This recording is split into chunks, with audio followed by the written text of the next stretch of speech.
Welcome to Bookshare Audio, where every idea awakens the mind and every truth becomes a guide to transformation.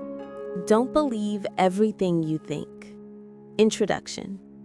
What you will discover in this book and how to get the most out of reading it. This book was written to help you find everything you've been searching for and the answers to all the questions you've had your entire life. I understand this is a very bold statement, but you will shortly see why I have complete confidence in saying this. What I know to be the truth from the depth of my soul is that you will not be the same person as you were after you read this book. The only constant is change. Growth is an inevitable process of life, and it will be impossible for you not to change after reading this book. We cannot change what we are not aware of, and once we are aware, we cannot help but change. By Sheryl Sandberg. No matter who you are, where you're from, what your background is, what you've done and haven't done, what status or wealth you do or don't have, Martian or not, you can find total peace, unconditional love, complete fulfillment, and an abundance of joy in your life. I promise you that you are not the exception, even though it may seem like it. Love knows no boundaries. An open mind and a willing heart are all you need to receive every answer you've been looking for. And yes, there are extremely practical implications and byproducts of understanding what is inside of this book, which many of my coaching clients have experienced, such as a 2 to 5x increase in income, exponential growth in their businesses, deeper and more harmonious relationships, overcoming lifelong addictions, the spontaneous disappearance of destructive habits, an increase in health, vitality, and overall energy. Miracles like these occur every day for many who understand the principles within this book. And this is just the tip of the iceberg.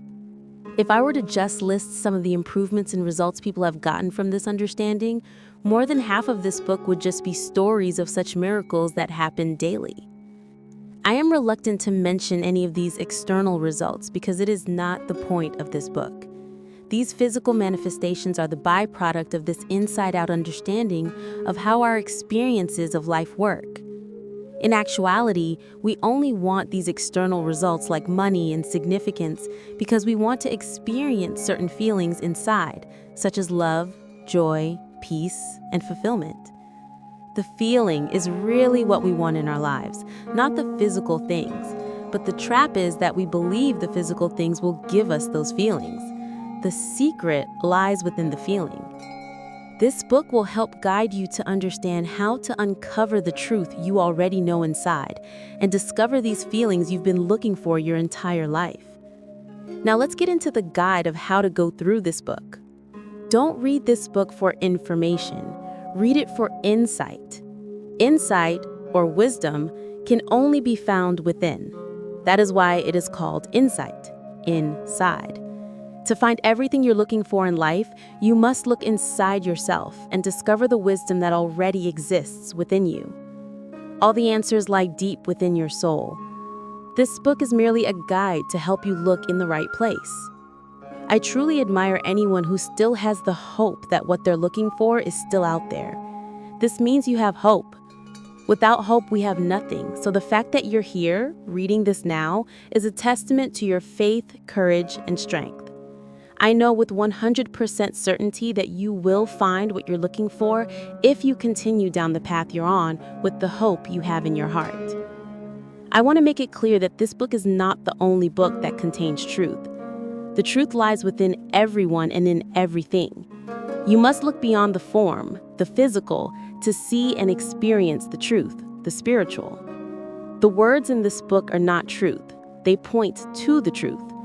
Look beyond words to see the truth for yourself.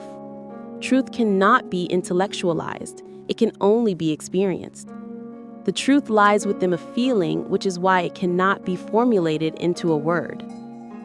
If you want to find truth, look beyond the words and look for a feeling. Many who discover the truth will describe the feeling as one of complete peace, unconditional love, and an overwhelming amount of joy.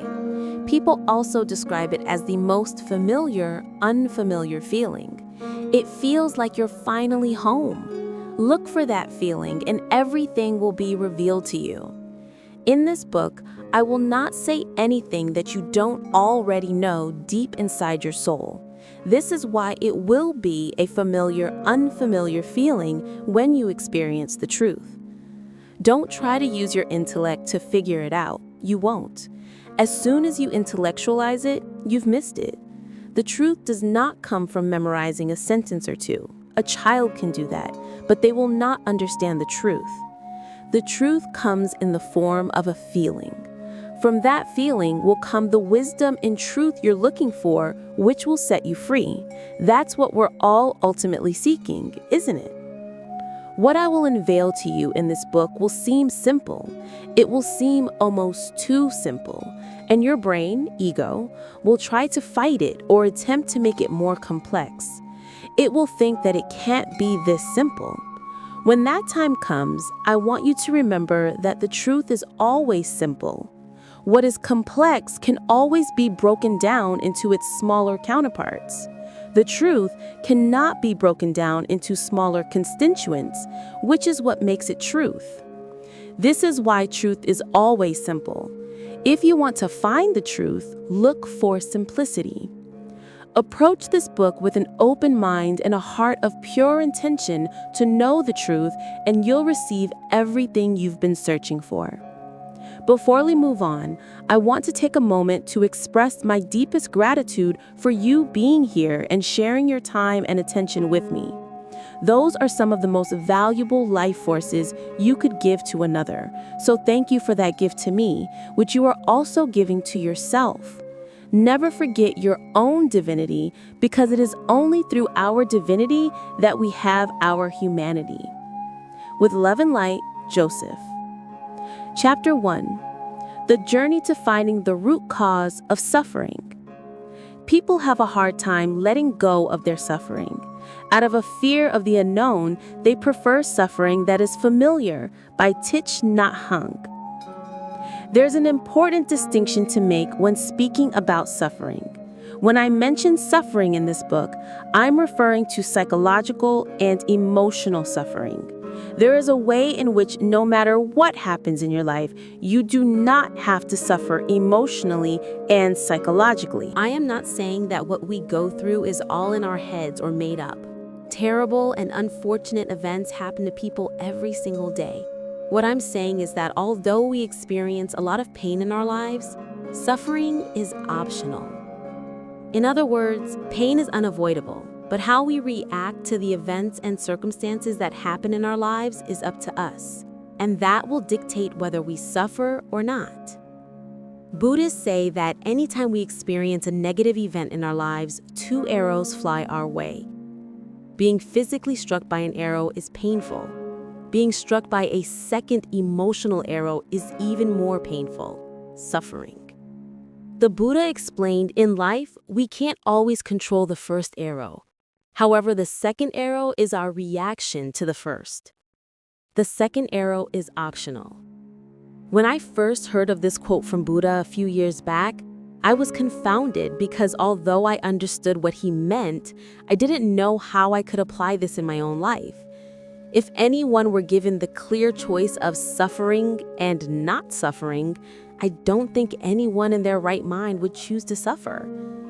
How can I just choose not to suffer? If it were as easy as that, I don't think anyone would be suffering anymore. It wasn't until years later that I came across a new understanding of where suffering comes from that I was able to stop it at its source. As I began my journey of self-improvement, I came across a myriad of different teachings, studies, and methods to help people overcome their problems. I read dozens, if not hundreds of books, studied psychology, went to therapists, listened to many different thought leaders, tried changing my habits, waking up at 4 a.m., changing my diet, becoming more structured and disciplined, shadow work, studying personality types, meditating daily, going on spiritual retreats, following spiritual masters, and researching different ancient religions. If you name it, I've probably tried it. I was desperate to find an answer because I wanted to know how to stop suffering in my own life as well as help others do the same. Although some of these things did help me improve incrementally, it didn't stop my suffering. I still always felt extremely anxious, fearful, unfulfilled, irritated, angry, frustrated, and heavy every day. Even after doing all of that, I still didn't discover the answer. And if I'm being honest, I was even more lost than before I started on this quest. I felt purposeless, hopeless, and directionless. I didn't know what to do anymore, where to look, or who to talk to. It wasn't until I was in my darkest hour that a glimmer of hope began to lead me to the light. All of a sudden, after years and years of searching, I stumbled upon one of my first mentors that taught me how to become a coach. And he revealed to me the answer of how I can alleviate my own suffering. The answer I discovered was in the understanding of how our minds work and how the human experience is created. Chapter 2: The Root Cause of All Suffering. One who looks around him is intelligent. One who looks within him is wise. Matshona Dilwile. We live in a world of thought, not reality. Sydney Banks once said, "Thought is not reality, yet it is through thoughts that our realities are created." Each of us lives through our own perceptions of the world, which are vastly different from the person right next to us. An example of this is that you could be sitting in a coffee shop having a quarter-life existential crisis, completely stressed out of your mind about how you have no idea what you're doing with your life when it seems like everyone else has theirs together, while the person next to you is happily enjoying their freshly brewed drink while peacefully people-watching. You both are in the same exact coffee shop, smelling the same aroma, surrounded by the same strangers, but how the world looks to both of you couldn't be more different. Many of us go through the exact same events, are in the same location at the same time, yet are having completely different experiences of the world. Here's another example of how we live in a world of thought and not reality. If you walk up to 100 different people and ask each of them what they think of our current president, how many different answers do you think you'll get? Close to 100 different answers. Money is technically the same thing, but it means something different to each person. Money could mean time, freedom, opportunity, security, peace of mind, or it could mean evil, greed, and the reason why people commit crimes. For now, I'm not going to get into which one is right or wrong. Hint, there is no right or wrong answer, but that's for a different chapter. Another illustration of this concept is as follows. If you survey 100 different people and ask each of them what they think of our current president, how many different answers do you think you'll get? Even though it is the same exact person we're talking about, we will get 100 different answers because most people live in their own thoughts and perceptions of the world. The meaning or thinking we give an event is what determines how we ultimately feel about it. That meaning or thinking is the filter through which we see life from then on. Because of this, we live through a perception of reality, not in reality itself. Reality is that the event happened with no meaning, thinking, or interpretation of it. Any meaning or thinking we give the event is on us, and that is how our perception of reality is created. This is how our experience of life is created from the inside out. It's not about the events that happen in our lives, but our interpretation of them, which causes us to feel good or bad about something. This is how people in third world countries can be happier than people in first world countries, and people in first world countries can be more miserable than people in third world countries. Our feelings do not come from external events, but from our own thinking about the events. Therefore, we can only ever feel what we are thinking.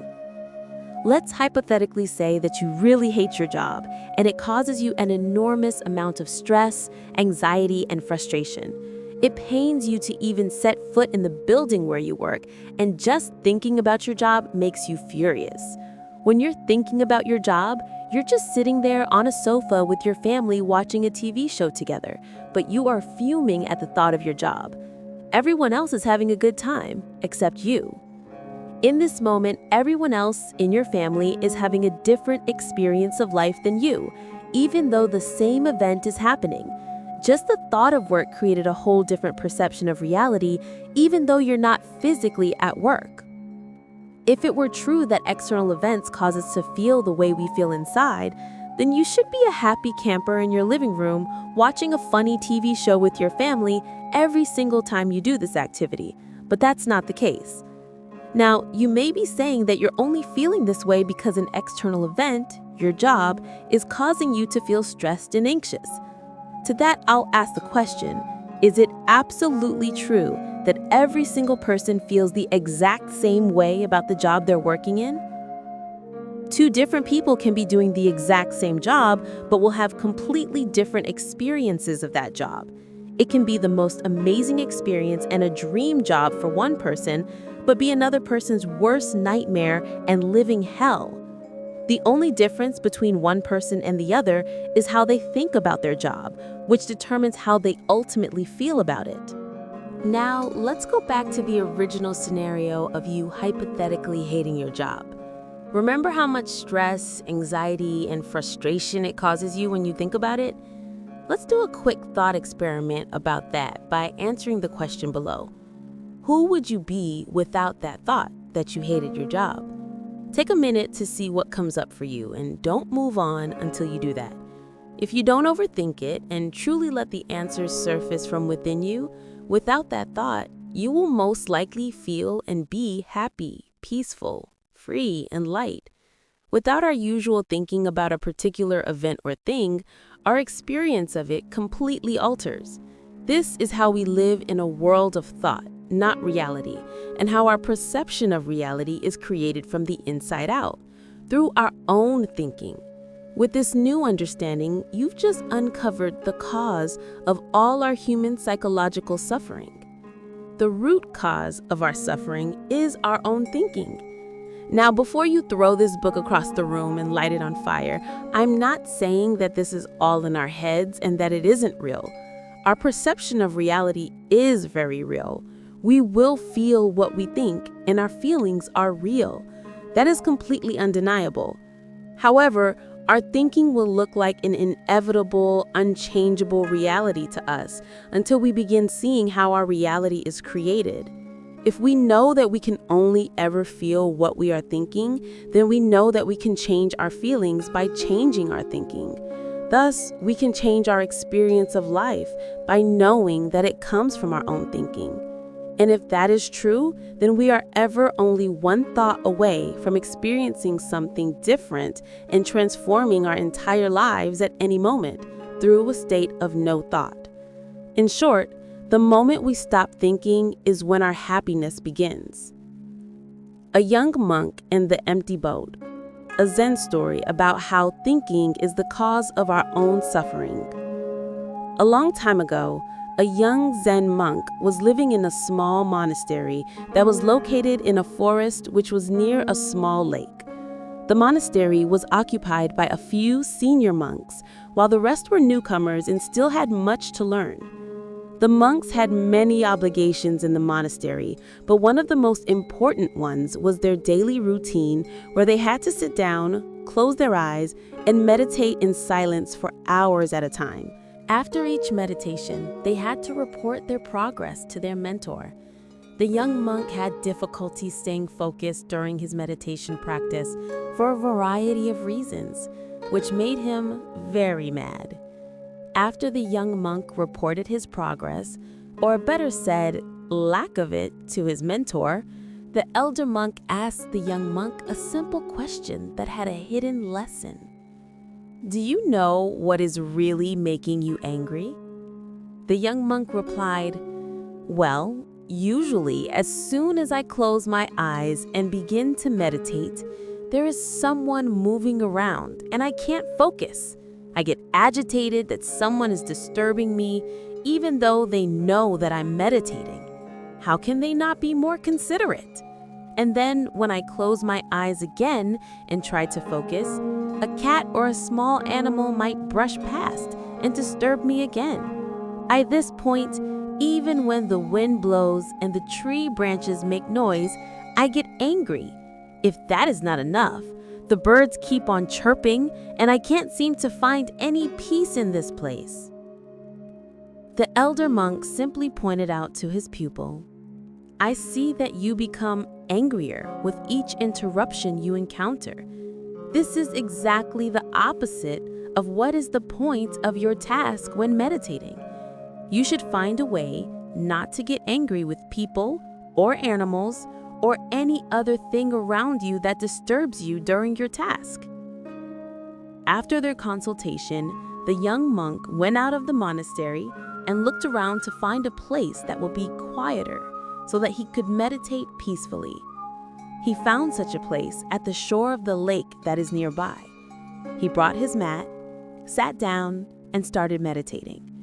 But soon, a flock of birds splashed down in the lake near where the monk was meditating. Hearing their noise, the monk opened his eyes to see what was going on. Although the bank of the lake was quieter than the monastery, there were still things that would disturb his peace, and he again got angry. Even though he didn't find the peace he was looking for, he kept returning to the lake. Then one day, the monk saw a boat tied at the end of a small pier, and right then an idea hit him. Why don't I take the boat, row it down to the middle of the lake, and meditate there? In the middle of the lake, there will be nothing to disturb me. He rowed the boat to the middle of the lake and started meditating. As he had expected, there was nothing in the middle of the lake to disturb him, and he was able to meditate the whole day. At the end of the day, he returned to the monastery. This continued for a couple of days, and the monk was thrilled that he had finally found a place to meditate in peace. He hadn't felt angry and could continue the meditation practice in a calm manner. On the third day, the monk sat in the boat, rowed to the middle of the lake, and started meditating again. A few minutes later, he heard some splashing of water and felt that the boat was rocking. He started getting upset that even in the middle of the lake, there was someone or something disturbing him. When he opened his eyes, he saw a boat heading straight towards him. He shouted, "Steer your boat away, or else you will hit my boat." But the other boat kept coming straight at him and was just a few feet away. He yelled again, but nothing changed, and so the incoming boat hit the monk's boat. Now he was furious. He screamed, "Who are you, and why have you hit my boat in the middle of this vast lake?" There was no answer. This made the young monk even angrier. He stood up to see who was in the other boat, and to his surprise, he found that there was no one in the boat. The boat had probably drifted along in the breeze and had bumped into the monk's boat. The monk found his anger dissipating. It was just an empty boat. There was no one to get angry at. At that moment, he remembered his mentor's question, "Do you know what is really making you angry?" And then wondered, it's not other people, situations, or circumstances. It's not the empty boat, but my reaction to it that causes my anger. All the people or situations that make me upset and angry are just like the empty boat. They don't have the power to make me angry without my own reaction. The monk then rowed the boat back to the shore. He returned to the monastery and started meditating along with the other monks. There were still noises and disturbances around, but the monk treated them as the empty boat and continued to meditate peacefully. When the elder monk saw the difference, he simply said to the young monk, I see that you have found what is really making you angry and overcome that. Chapter 3. Why do we even think? I think and think and think. I've thought myself out of happiness 1,000,000 times, but never once into it. Jonathan Safran Foer. We as humans have evolved to develop a sophisticated ability to rationalize, analyze, and think because it simply helped us survive. Our minds do an incredible job to keep us alive, but it does not help us thrive. It is concerned solely with our safety and survival, but not our fulfillment or joy. The mind's job is to alert us of potential dangers in our environment that may threaten our lives. It does its job so well that not only will it scan our immediate surroundings for threats, but it will even reference our backlog of past experiences to create hypothetical scenarios and predict what it thinks could be future potential dangers based on our memories. None of this is wrong by any means. The mind is simply doing what it was designed to do. When we don't understand that its only duty is to help us survive, then we will get angry and frustrated with it. All conflict is derived from an innocent misunderstanding. Our mind's duty is to keep us alive. Our consciousness's duty is to help us feel fulfilled. Your soul is the reason why you're even on this journey in the first place, to find peace, love, and joy for yourself. Your mind has done an amazing job at what it was made to do, but now you may relieve it of its job because we no longer live in the wild where death could be right around the corner in a bush. If we keep using our minds, we will constantly stay in a state of fight or flight, anxiety, fear, frustration, depression, anger, resentment, and all negative emotions because the mind thinks everything is a threat to our very existence. If you want to be free, happy, peaceful, and full of love, then you will need to let go of listening only to your mind and go beyond it by tuning into something much greater that will help you not just to survive, but to thrive. Chapter 4. Thoughts versus thinking. Stop thinking and end your problems. Lao Tzu. Thoughts are the energetic mental raw materials from which we use to create everything in the world. We can't experience anything without thought. It's important to know that thoughts are a noun and aren't something that we do, but something we have. A thought takes no effort or force on our end, and it is something that just happens. We also cannot control what thoughts pop into our minds. The source of thoughts comes from something that is beyond our minds, the universe, if you will. Thinking, on the other hand, is the act of thinking about our thoughts. This takes a significant amount of energy, effort, and willpower, which is a finite resource. Thinking is actively engaging with the thoughts in your mind. You don't have to engage with each thought in your mind, but when you do, that is thinking. Thinking is the root cause of all our psychological suffering. Now you might be wondering, where do positive thoughts fit into the picture? Positive thoughts, or thoughts that feel good, are not a result of thinking. They are instead generated by our natural state of peace, love, and joy. They are a byproduct of a state of being, not a state of thinking. We will go into depth about this in the next chapter. For now, let's do a quick thought experiment. I'll ask you a question, and all you need to do is to be aware of what you're experiencing, and we'll review what happened after. What is the dream amount of money you want to be making a year? Pause here and wait for an answer to surface. Give yourself about 30 to 60 seconds to think about your answer of how much money you want to be making in a year. Don't move on to the next step until you've had a decently sized train of thought about how much you want to make. Now take that amount and multiply that by 5. What do you think about this new dream goal for your income when we multiplied it by 5? Take at least another 30-60 seconds to become aware of how you're feeling when you think about that, and see what other thinking comes up for you as you feel your emotions. Don't move on until you've done the above. Okay, let's bring it back in and review what happened. After I asked the first question of what is the dream amount of money you want to be making per year, within a few seconds, an answer popped up in your mind. That is a thought. Notice how quickly and effortlessly that came to you.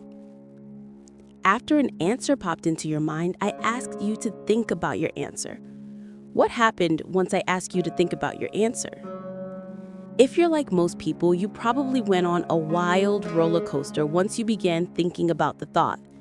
You might have been thinking how there's no way you can make that much, no one in your family is making that much money, you don't know how to make that much, it's stupid to want that much money, or that it makes you greedy. Notice how you felt when you were thinking about those thoughts. Most likely, it didn't feel that great, but that is okay, and I'll show you what you can do about it soon. This is a prime example of thoughts versus thinking. If I ask you a question, you will 100% have a thought that pops into your mind. Thoughts are not inherently bad. Remember that they are the energetic mental raw materials from which we create in the world. The moment we think about our thoughts is when we begin to get taken on an emotional roller coaster.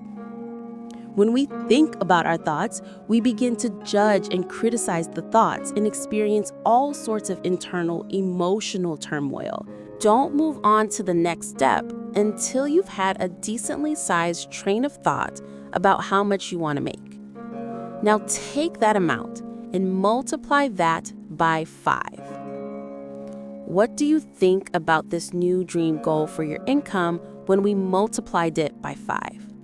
Take at least another 30 to 60 seconds to become aware of how you're feeling when you think about that, and see what other thinking comes up for you as you feel your emotions. Don't move on until you've done the above.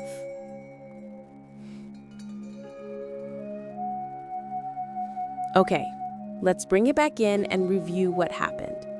After I asked the first question of what is the dream amount of money you want to be making per year, within a few seconds, an answer popped up in your mind.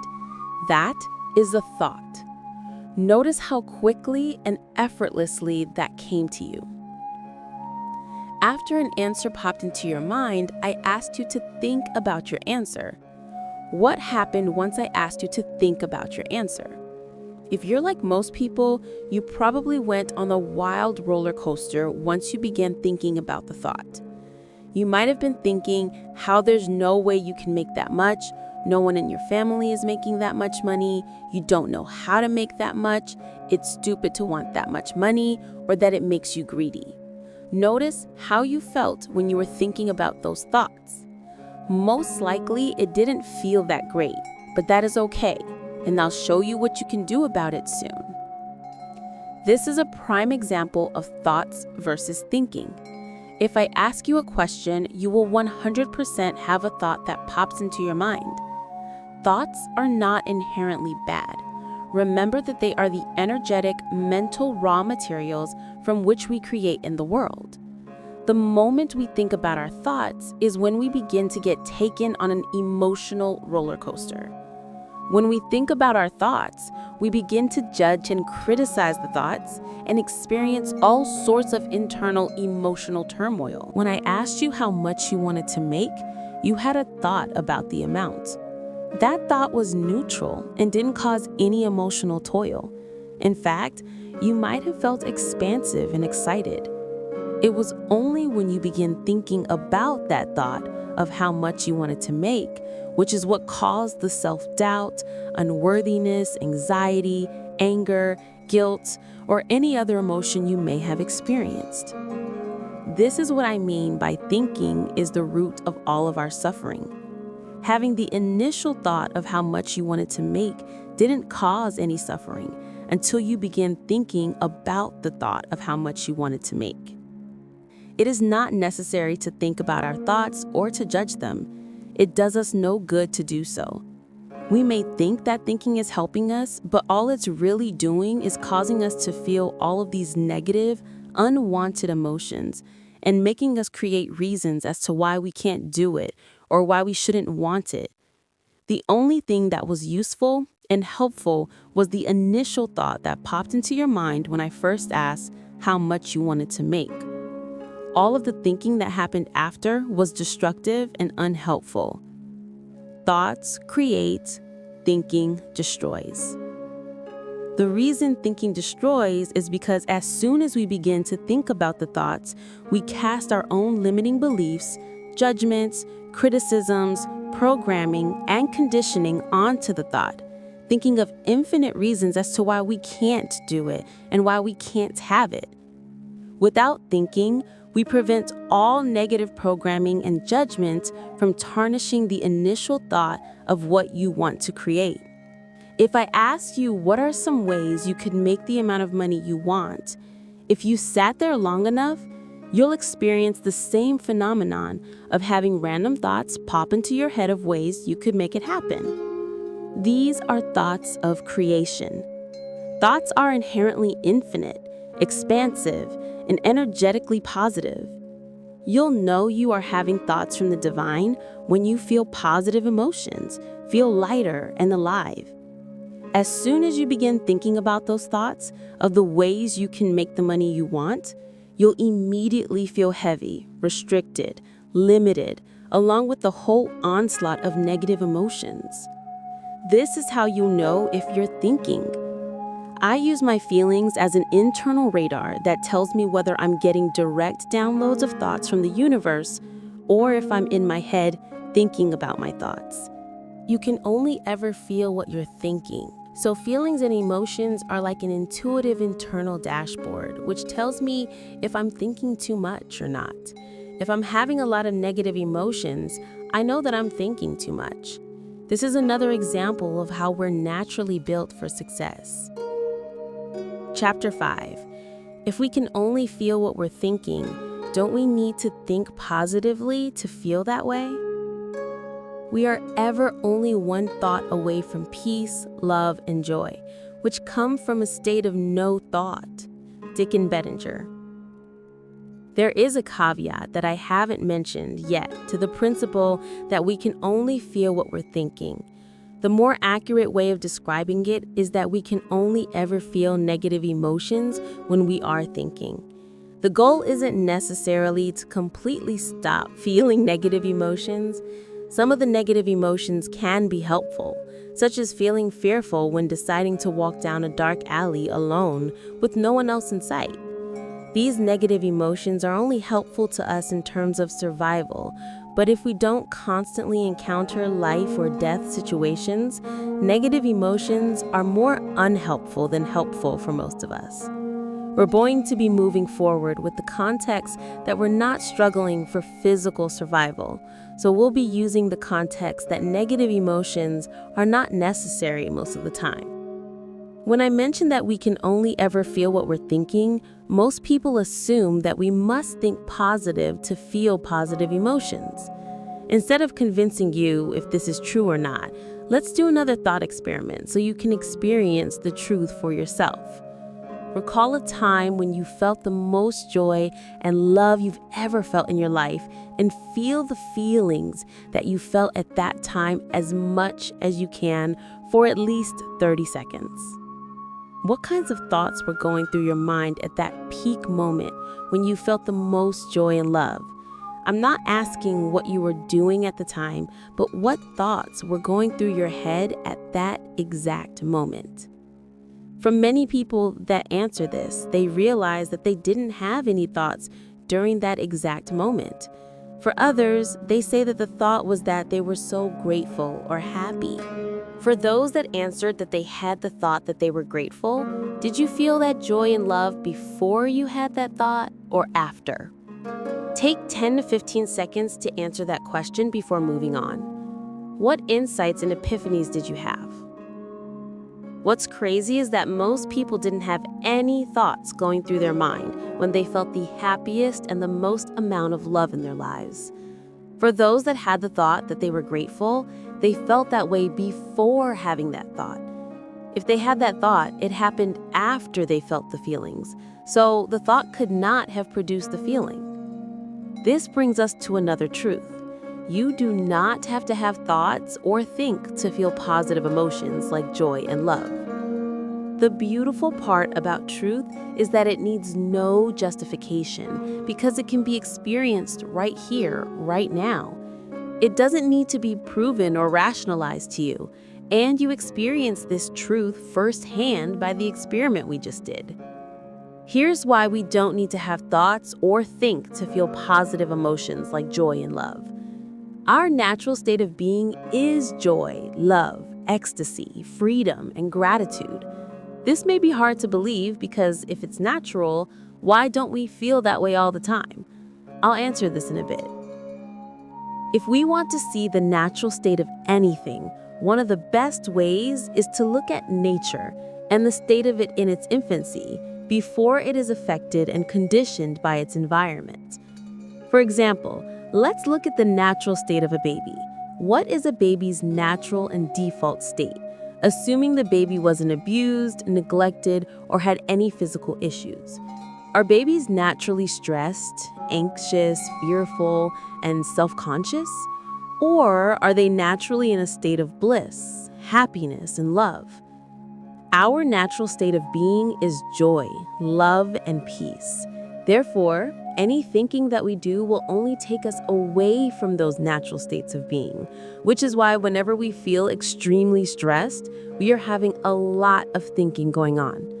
The strength of the negative emotion we feel is in direct proportion to how much thinking we are doing in the moment. On the other hand, the intensity of the positive emotion we feel is inversely proportional to the amount of thinking we are doing in the moment. In other words, the less thinking we have going on, the stronger the positive emotion we feel in the present. To see the truth in this, recall a few other memories you had when you were extremely stressed and anxious, and see how much thinking was going on at the time. Take about 1 to 2 minutes to do this. Then recall a few memories where you were at your happiest or felt the most joy and love, and see how much thinking you had going on at that time. Take another 1 to 2 minutes to do this before moving on to really experience and internalize the truth of what you see. An analogy that my coach taught me that helped crystallize this concept was to imagine our mind has a speedometer, like in a car, but instead of miles per hour, it is thoughts per minute. The more thinking we have going on, the higher the thought-o-meter goes. And if we have enough thinking going on, it'll go into the red zone. This is when we feel extremely stressed, burned out, frustrated, and angry. It is not the content of our thinking that causes us stress, but that we are thinking, period.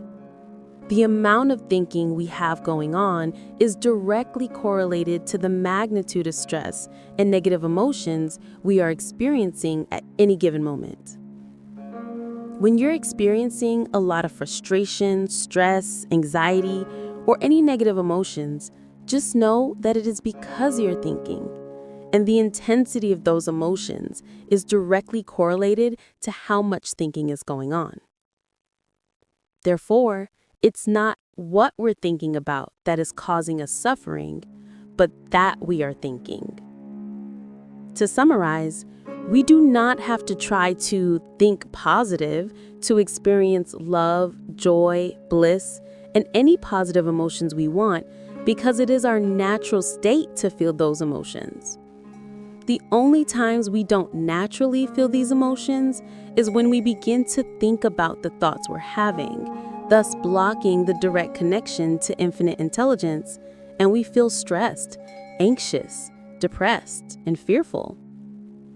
It is not about the content of our thinking that causes us stress, but that we're thinking, which is the root cause of our suffering. The intensity of the negative emotions is directly correlated to the amount of thinking we have going on in the present. The less thinking we have, the more space we create for positive emotions to naturally surface. Chapter 6. How the human experience is created, the 3 principles. If the only thing people learned was not to be afraid of their experience, that alone would change the world. Sydney Banks, At its fundamental level, the human experience is created by these three principles: universal mind, consciousness, and thought. These three principles work together to allow us to experience everything we do in life, and if one of the three is missing, we wouldn't be able to experience anything. These principles were first discovered by Sydney Banks, and now I have the humbling privilege to share them with you. Understanding these three principles enables us to know how we can alleviate ourselves from our suffering, but also allows us to create from source. Universal mind. Universal mind is the intelligence behind all living things. It is the life force and energy that is in all things.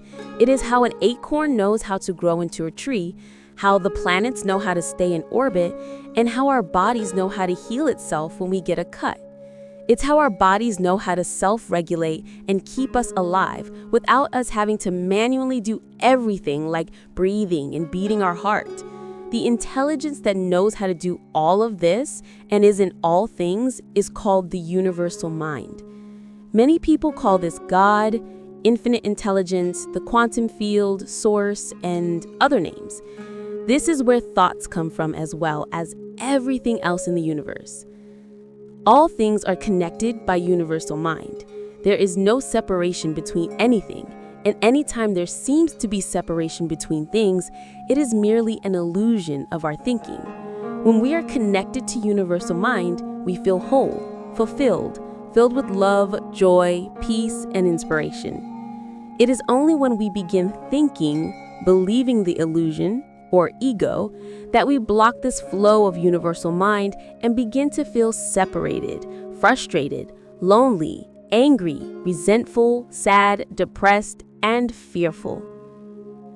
Universal consciousness. Universal consciousness is the collective consciousness of all things. It is what allows us to be aware that we exist and aware of our thoughts. Without universal consciousness, we wouldn't be able to experience anything. Our five senses would have no use because there's nothing to be aware of. This is what brings things to life and makes them perceivable to us. Universal thought. Universal thought is the raw material of the universe from which we can create from. It is our ability to think and create form from the energy of the universal mind. It's the object we can perceive through consciousness. Without thoughts, we would have nothing to be aware of. Thought is like the DVD that contains all the information for us to be able to watch the movie on the TV. The TV and DVD player is like consciousness. It allows us to have a mechanism to bring the information on the DVD to life for us to be able to watch and experience the movie. The electricity that's needed to power the DVD player and TV is like universal mind, in the sense that it is the invisible energy or force that connects and powers all things. It is the source from which everything can work and function. Chapter 7. If thinking is the root cause of our suffering, how do we stop thinking? A crowded mind leaves no space for a peaceful heart. Heaven and Hell, a Zen parable. A tough, brawny samurai once approached a Zen master who was deep in meditation. Impatient and discourteous, the samurai demanded in his husky voice, so accustomed to forceful yelling, "Tell me the nature of heaven and hell." The Zen master opened his eyes, looked the samurai in the face, and replied with a certain scorn, "Why should I answer to a shabby, disgusting, despondent slob like you? A worm like you? Do you think I should tell you anything? I can't stand you. Get out of my sight. I have no time for silly questions." The samurai could not bear these insults. Consumed by rage, he drew his sword and raised it to sever the master's head at once. Looking straight into the samurai's eyes, the Zen master tenderly declared, "That's hell." The samurai froze. He immediately understood that anger had him in its grip. His mind had just created his own hell, one filled with resentment, hatred, self-defense, and fury. He realized that he was so deep in his torment that he was ready to kill somebody. The samurai's eyes filled with tears. Setting his sword aside, he put his palms together and obsequiously bowed in gratitude for this insight. The Zen master gently acknowledged with a delicate smile, "And that's heaven." It's not possible to just entirely stop thinking, but what we can do is reduce the time we spend thinking so that it gets smaller and smaller each day that passes. Eventually, we can get to the point where we spend most of our day not caught up in our thinking and live in a blissful state most of the time. When we say that we want to stop thinking, many people assume that we are trying to stop all thoughts in general. This isn't what we're trying to do. Now that you know the difference between thoughts and thinking, we are working on allowing thoughts to come and flow through us while we minimize the thinking about those thoughts that emerge. The most interesting and almost paradoxical thing about stopping our thinking is that we don't have to do anything to minimize it other than to be aware of it. By us becoming aware that we are thinking and that it is the root cause of all our suffering, it automatically makes us conscious to that fact and we become detached to it, allowing it to settle and pass. This takes almost no effort and is done through pure presence in the moment. Here's an analogy from one of my mentors that illustrates this concept. Imagine I give you a bowl of cloudy, dirty, murky water.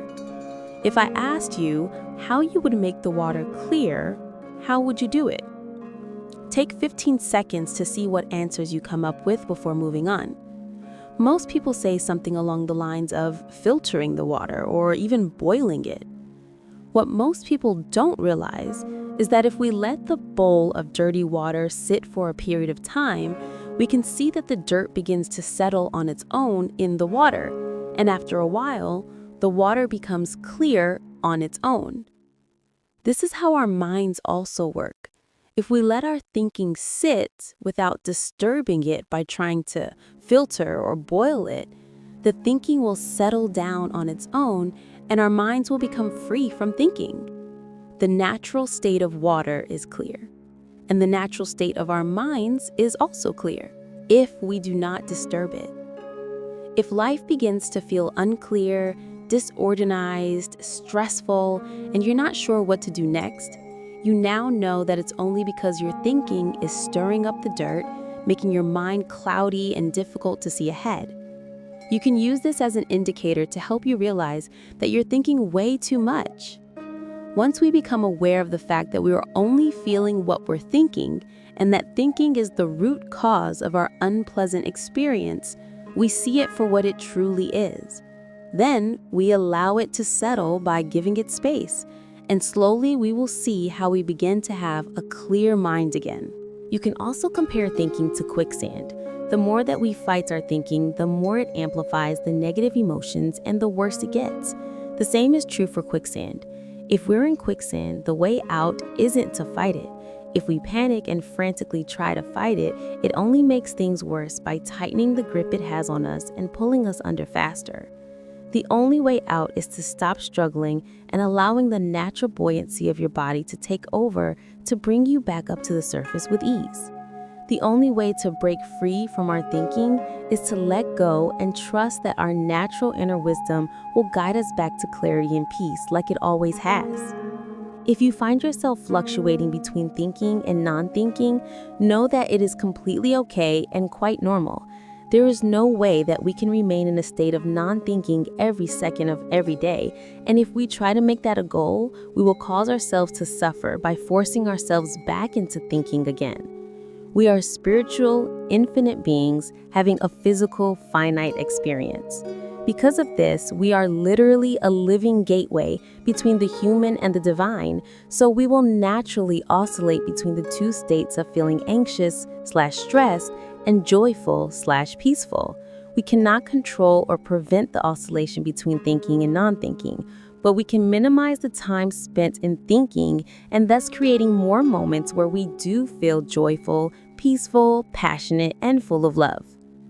Although not being able to control when we begin to think can seem like we are cursed with an inevitable fate, it is not something to worry about because we can always return to the state of non-thinking. It is just a part of our beautiful human experience. What can give us true peace is knowing that we always have this state of pure peace, love, and fulfillment underneath any thinking that we may ever have at any given moment. That beautiful state we always want is something we can never lose, but only forget. But just because we can forget it doesn't mean it's not there. Just like when it becomes night and the sun sets, we know that the sun is always there, we just can't see it. If we thought when the sun sets that it may never come back, then understandably, we will have a lot of anxious and fearful thoughts. The same is true for our state of being. We are ever really one moment away from remembering that we always have that infinite well of clarity, love, joy, peace, and fulfillment. We will forget sometimes, but when we do remember and realize that we are caught up in our thinking when we experience negative emotions, that alone will allow us to return back home to our natural, beautiful state. All we have to do is remember it. Know that this is just our thinking and have peace knowing that the sun is not gone forever and that it will rise again soon enough. Having that understanding will allow us to also appreciate the nighttime for its existence and role in the universe. From that, we can see how it is meant to be a part of our human experience and begin to cherish its beauty as much as the sun. Chapter 8. How can we possibly thrive in the world without thinking? Anxiety is thought without control. Flow is control without thought. James Clear. Here's a question that will guide you to an insight about this question. What thoughts are going through your head when you're doing your absolute best work, where you're fully captivated and entranced by what you are doing in the moment? Take about 15 seconds to wait for an answer to pop up before moving on. If you still haven't had the insight or epiphany from the answer, here's another question that may point you in the right direction.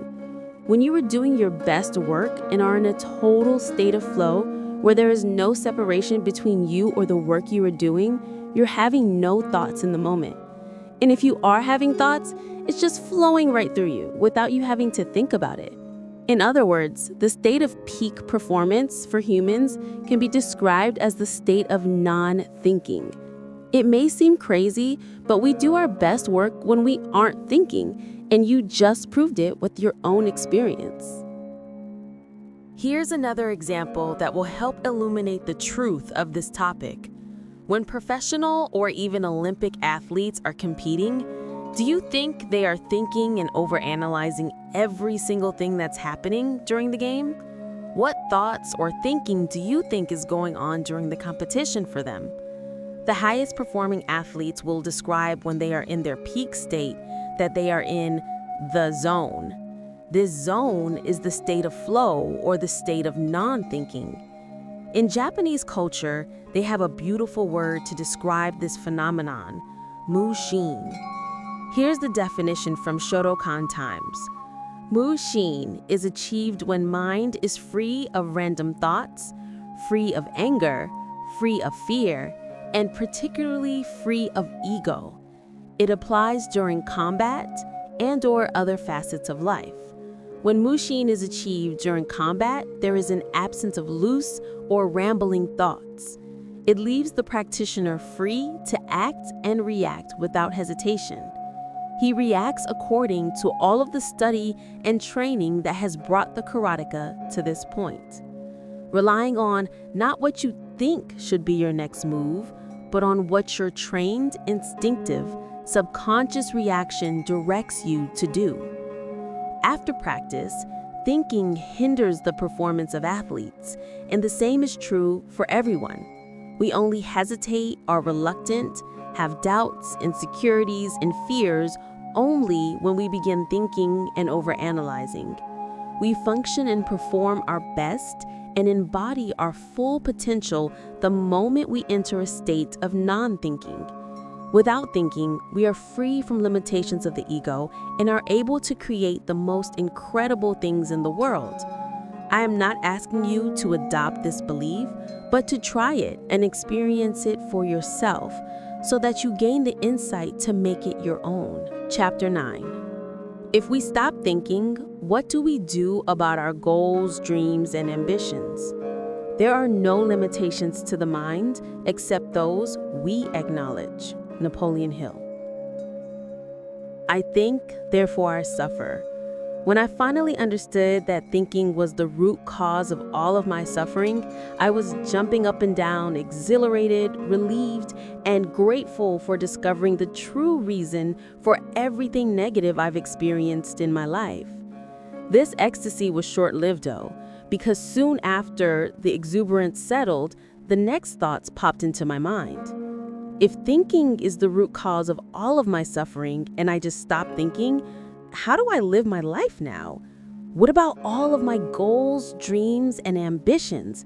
Do I stop wanting things in life? Will I just devolve into a couch potato and not do anything with my life anymore? In case you were wondering, yes, I am telepathic and yes, I can read your mind. Just kidding. But if you are wondering how I wrote the exact or very similar questions and know what thoughts you most likely have right now, it's because I am human also, contrary to popular belief. All of us are going through similar journeys of awakening to our true selves, so rest assured that many people are having the exact same thoughts you are having right now as you come to see your true magnificence. Now back to the question of what we do about our goals, dreams, and ambitions if we stop thinking. As I pondered on these questions, an incredible amount of fear and anxiety began to surface because I thought that I would have to give all of it up and become a monk in the middle of the mountains. I was definitely not ready to do that. As much as I wish I were that enlightened and detached from my life, I genuinely enjoyed being in the world, experiencing the fullness of life with other people, even if a large portion of my life was filled with suffering.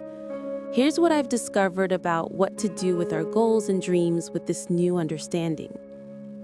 As we've mentioned in previous chapters, there's a difference between thoughts versus thinking.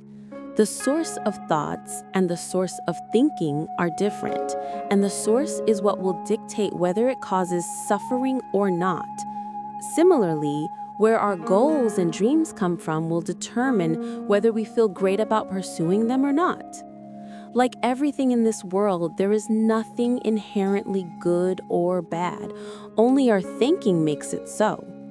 Goals, dreams, and ambitions are not good or bad, so it's not really an either-or situation, but more about where those goals are coming from. There are two sources of goals. Goals created out of inspiration and goals created out of desperation. When goals are created out of desperation, we feel a large sense of scarcity and urgency. It feels heavy, like a burden. We may even feel daunted by the colossal task we've just committed ourselves to. Imposter syndrome and self-doubt begin to manifest, and we always feel like we never have enough time for anything. We go about our life frantically, desperately searching for answers and ways that we can accomplish our goal faster, always looking externally, never feeling enough or that we can ever get enough. Worst of all, if we happen to accomplish our goal, within a few hours or days afterwards, all of those same feelings of lack begin to resurface. We begin not feeling content with what we have done, unable to savor our accomplishments, and because what we did never feels like it's enough, we feel that same way about ourselves. Not knowing what else to do, we look around for guidance externally to see what others are doing and see they're continuing to do the same thing. Thus, we go ahead and proceed to set another goal out of desperation in an attempt to escape all of the negative feelings gnawing away at our soul. When we dig a little deeper into these types of goals we set, they are all typically means goals and not end goals. In other words, the goals we set in this state of desperation are all a means to an end. There's always a reason we want to accomplish the goal, and it's always for something else. For example, we want to create a multi-million-dollar business because we want financial freedom, or we want to quit our job so that we can escape the stress and anxiety that comes from it. We feel like we have to do these things instead of want to. Goals created from desperation are typically realistic and created from analyzing our past and what we think to be plausible in the moment. It feels very confining and limiting. Although these types of goals and dreams may excite us in the moment, as soon as we begin to try to create it, we feel a lack and we are desperate to bring the dream to life. Paradoxically, if we do end up achieving a goal created out of desperation, we end up feeling even more empty than we did before it. The next logical thing we tend to do is to set an even bigger goal out of even greater desperation to hopefully make us feel whole inside. This is how most of us set our goals and how we live our lives. I'm also not saying this to criticize or judge at all, but to reveal the reality of it. The only reason why I was able to describe it in painful and excruciating detail was because that was my life. Here's the good news. It's not your fault that you set goals that way if you are, and there's a way out. It's they're creating goals and dreams out of inspiration instead of desperation. When we create goals out of inspiration versus desperation, it is a completely different story. In this state, we are creating because we feel deeply moved, inspired, and expansive. It feels like a calling rather than an obligation. It is like there's a powerful force of life coming from within us, wanting to be expressed through us to be made manifested into the physical world.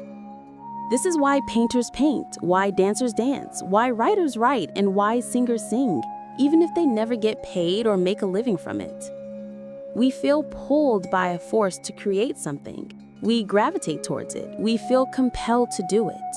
When we feel like this, we are creating from a place of abundance instead of lack.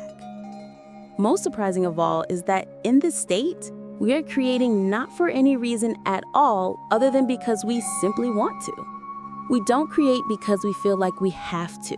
We create because we simply want to, and there's no other reason. We aren't creating these goals so that we can do something else or use it as a means to get something else we want.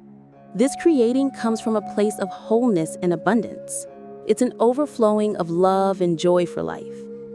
This is the reason why most of us want or have kids. It's not so that we can milk our kids for their money once they're old enough to work and hopefully use them as a retirement plan. We want to have kids because we want to share the abundance of what we have with them. And it comes from a place of sharing what we have lots of versus trying to get something out of them. This feeling of deep inspiration is incredibly difficult to describe because it does not come from this world. It really doesn't come from us, but through us, from something greater than us. I like to call this feeling divine inspiration because the ideas and vision we have of what we want to create seem to be far bigger than we could have possibly imagined or come up with ourselves. Since divine inspiration doesn't come from us but from something greater, it doesn't analyze or rely on past data or what you or anyone in the world has already accomplished. Divine inspiration is what happens when groundbreaking creations and inventions are created that seemed to be impossible not too long ago. It knows no boundaries, limits, or constraints. It is an incredibly expansive force that energizes and lifts us, making us feel like we're high on life.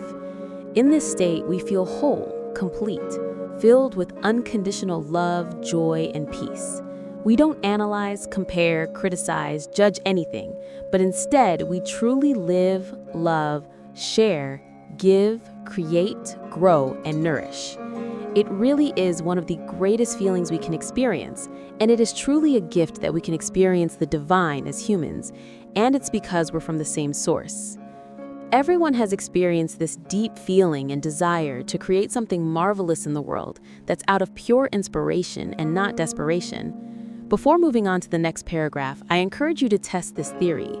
Pause here and spend a few minutes thinking about times in your life where you felt an overwhelming feeling and desire to create something magnificent because you felt deeply inspired and called to.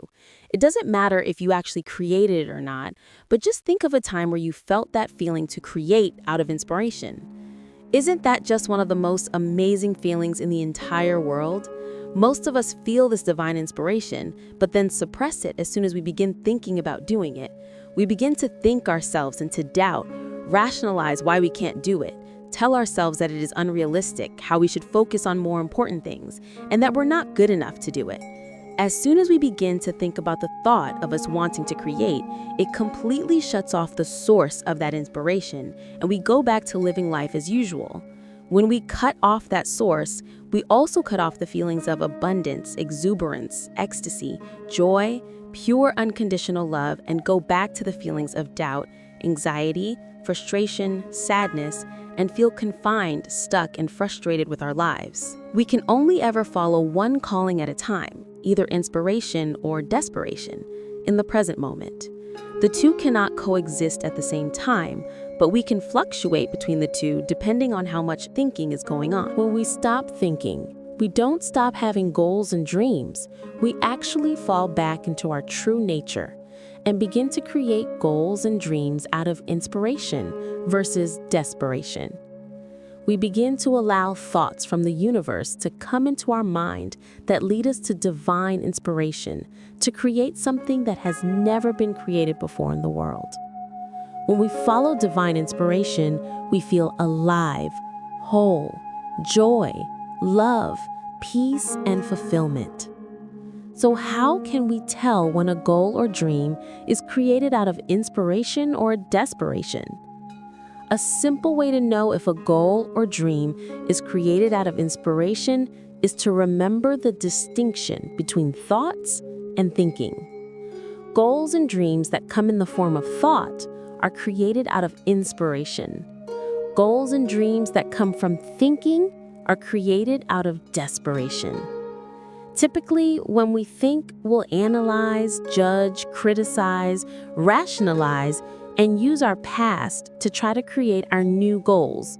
But this form of creating goals feels extremely restricting and limiting. We don't typically feel good when creating these types of goals, and when we're pursuing them, we do not feel great either, since it's all out of desperation. Another way to identify the two is to sense how you feel energetically. Goals and dreams created out of desperation will feel very heavy, draining, confining, and empty. We tend to feel a lot of scarcity, fear, and stress, like we have to do it or that we're obligated to. With these types of goals, it seems like if we do not accomplish it, that there will be dire consequences, hence the high pressure and stakes. I'm sure you can see now how this can create the feeling of desperation. Moreover, we feel like we're trying to accomplish these goals to escape our current situation and get out of something. Our goals created in this state are typically means goals, meaning that we want to achieve these goals so that we can do something else afterwards, such as having the goal to quit our job. Most likely you'll have this goal because you want to go do something you actually enjoy, but you can see how the goal of quitting your job is just a means goal for you to go do something else. Or having a goal of making $1 million is typically set because you want to have financial freedom and go travel the world. These goals are always a means to an end and not the end itself. There's always a reason that we want to accomplish these goals, and it makes us feel very empty inside. I want to emphasize that none of these goals are inherently bad or that we shouldn't have goals of wanting to make money or quitting our jobs. If those goals are created from inspiration, that is completely different. It just depends on the source of the goals and not necessarily the goal itself. This is an important distinction to make, otherwise you'll spend most of your time debating and stressing yourself out over if this is the right goal for you or not. There is no right or wrong goal, only goals created from inspiration or desperation. It just depends on how you want to feel inside. And when you're aware of these two types of goals and how they manifest, then you'll be able to feel blissful as you go about creating amazing things in your life. On the other hand, goals and dreams created out of inspiration, which comes from thought, feel very light, energizing, uplifting, and expansive. We tend to feel excited, joyful, and most importantly, inspired. We don't feel like we have to create it, but that we want to. Instead of feeling like you need to do this, you feel inspired to. There's virtually no pressure because we're not trying to get out of something or escape our current situation by accomplishing this goal. There's no scarcity or urgency because we don't feel like we're creating from a place of lack, but instead from a place of abundance, and we just want to share it with the world. Since it's coming from inspiration, we are not doing it to get something out of it so that we can do something else. It's not a means goal, but simply an end in and of itself. There is no reason we need to create it. We are not creating so that we can feel whole, but we are creating because we feel whole and want to give from that place, not expecting anything from it. I'm sure you can see the stark difference between the two now, and that you can tell which type your goals currently fall under. If most of your goals fall under the category of desperation, don't worry, because most people have goals created from desperation, including myself, before I knew a better way. So how do we create goals and dreams out of inspiration versus desperation? Creating goals and dreams from divine inspiration isn't something you have to try to do. We naturally have thoughts of infinite inspiration all the time. If you look at children, they naturally have the wildest dreams and imaginations of what they want to do. It almost doesn't even register in their minds that they can't do something most of the time. The only difference between us and children is that we have learned to shut down all these thoughts of inspiration which contain our dreams, hopes, and goals that we truly want to see manifested in the world. Our minds are filled more with reasons of why we can't than thoughts of what we want to create. We innately have an infinite flow of inspiration that comes through us, but we block that flow as soon as we begin thinking about the thoughts we have, which causes self-doubt, self-sabotage, and anxiety. Think of the flow of inspiration to create like a river. The river always flows until man puts something there to block it, like a dam. Then, when the dam is there, we ask why there are so many fish dying, animals disappearing, and forests dwindling, when all we need to do was return the river back to its natural state and everything will be working perfectly fine, the way nature intended it to. This is the same for our minds and our goals. We always dream, have big goals, and know what to do at all times when we're tapped into our inner wisdom and inner intelligence, free from thinking. If we simply do not think about our thoughts, any sort of thoughts about dreams, goals, and desires that naturally arise are all from the divine. And that is how you create goals out of inspiration versus desperation. A question that greatly helps me to settle the thinking and tap into the limitless well of possibilities of what I could create is, if I had infinite money, already traveled the world, had no fear, and didn't receive any recognition for what I do, what would I do or what would I create? Whenever we ask questions, answers always arise. It is impossible for our brains to hear a question and not come up with a response. So when you ask yourself this question, whatever begins to come up for you without any manual thinking will be from the divine and from inspiration versus desperation. The way the question is worded is extremely important because it removes most of the thinking, fear, criticism, and external reasons of why you would want to do something. So it focuses your answer on what you truly want to create. Usually it's for no reason other than you just wanting to create it because it's fun, without any influences from the material world. Try asking the question and seeing what comes up for you. You'll be surprised at what surfaces. But don't get caught up with your thinking when those true dreams of yours begin to be revealed to you. To a mind without the limits of thinking, anything is possible. Chapter 10: Unconditional Love and Creation. The greatest power that mankind could ever achieve is the power of unconditional love. This is when people love with no limitations, conditions, or boundaries. Tony Green. Unconditional love. I learned about unconditional love from my extraordinary girlfriend, McKenna. For most of my life, I always questioned everything. I had to know the reason behind why things were the way they were, otherwise I would go crazy. I couldn't just experience life knowing the meaning and reasoning behind everything. Naturally, as anyone would in a relationship after dating her for about a year at the time, I asked McKenna why she loved me. She innocently replied that she didn't know why, she just knew she did. Then she asked me why I loved her, and I listed off dozens of different reasons why. It ranged from her beautiful smile to her adorable laugh, how pure her heart is, how much she loves her family, how intelligent she is, and the list goes on almost indefinitely. We've been dating for 6 years now, and every few months after that first time I asked, I would ask her why she loved me. And even up until this point, she still says the same thing. I don't know. I just know that I love you. A lot. This slightly bothered me for so long because I didn't understand why she didn't know why she loved me. I could list off 50 reasons of why I loved her, but she couldn't list a few. Even still throughout the years, I loved her so much I didn't really mind that she didn't know. I just accepted it and continued to love her anyway because I couldn't help myself. It wasn't until a few months ago that it dawned on me as to why she couldn't think of reasons of why she loved me. I began to question the reasons that I had for why I loved McKenna. Then I had an epiphany that changed my life forever.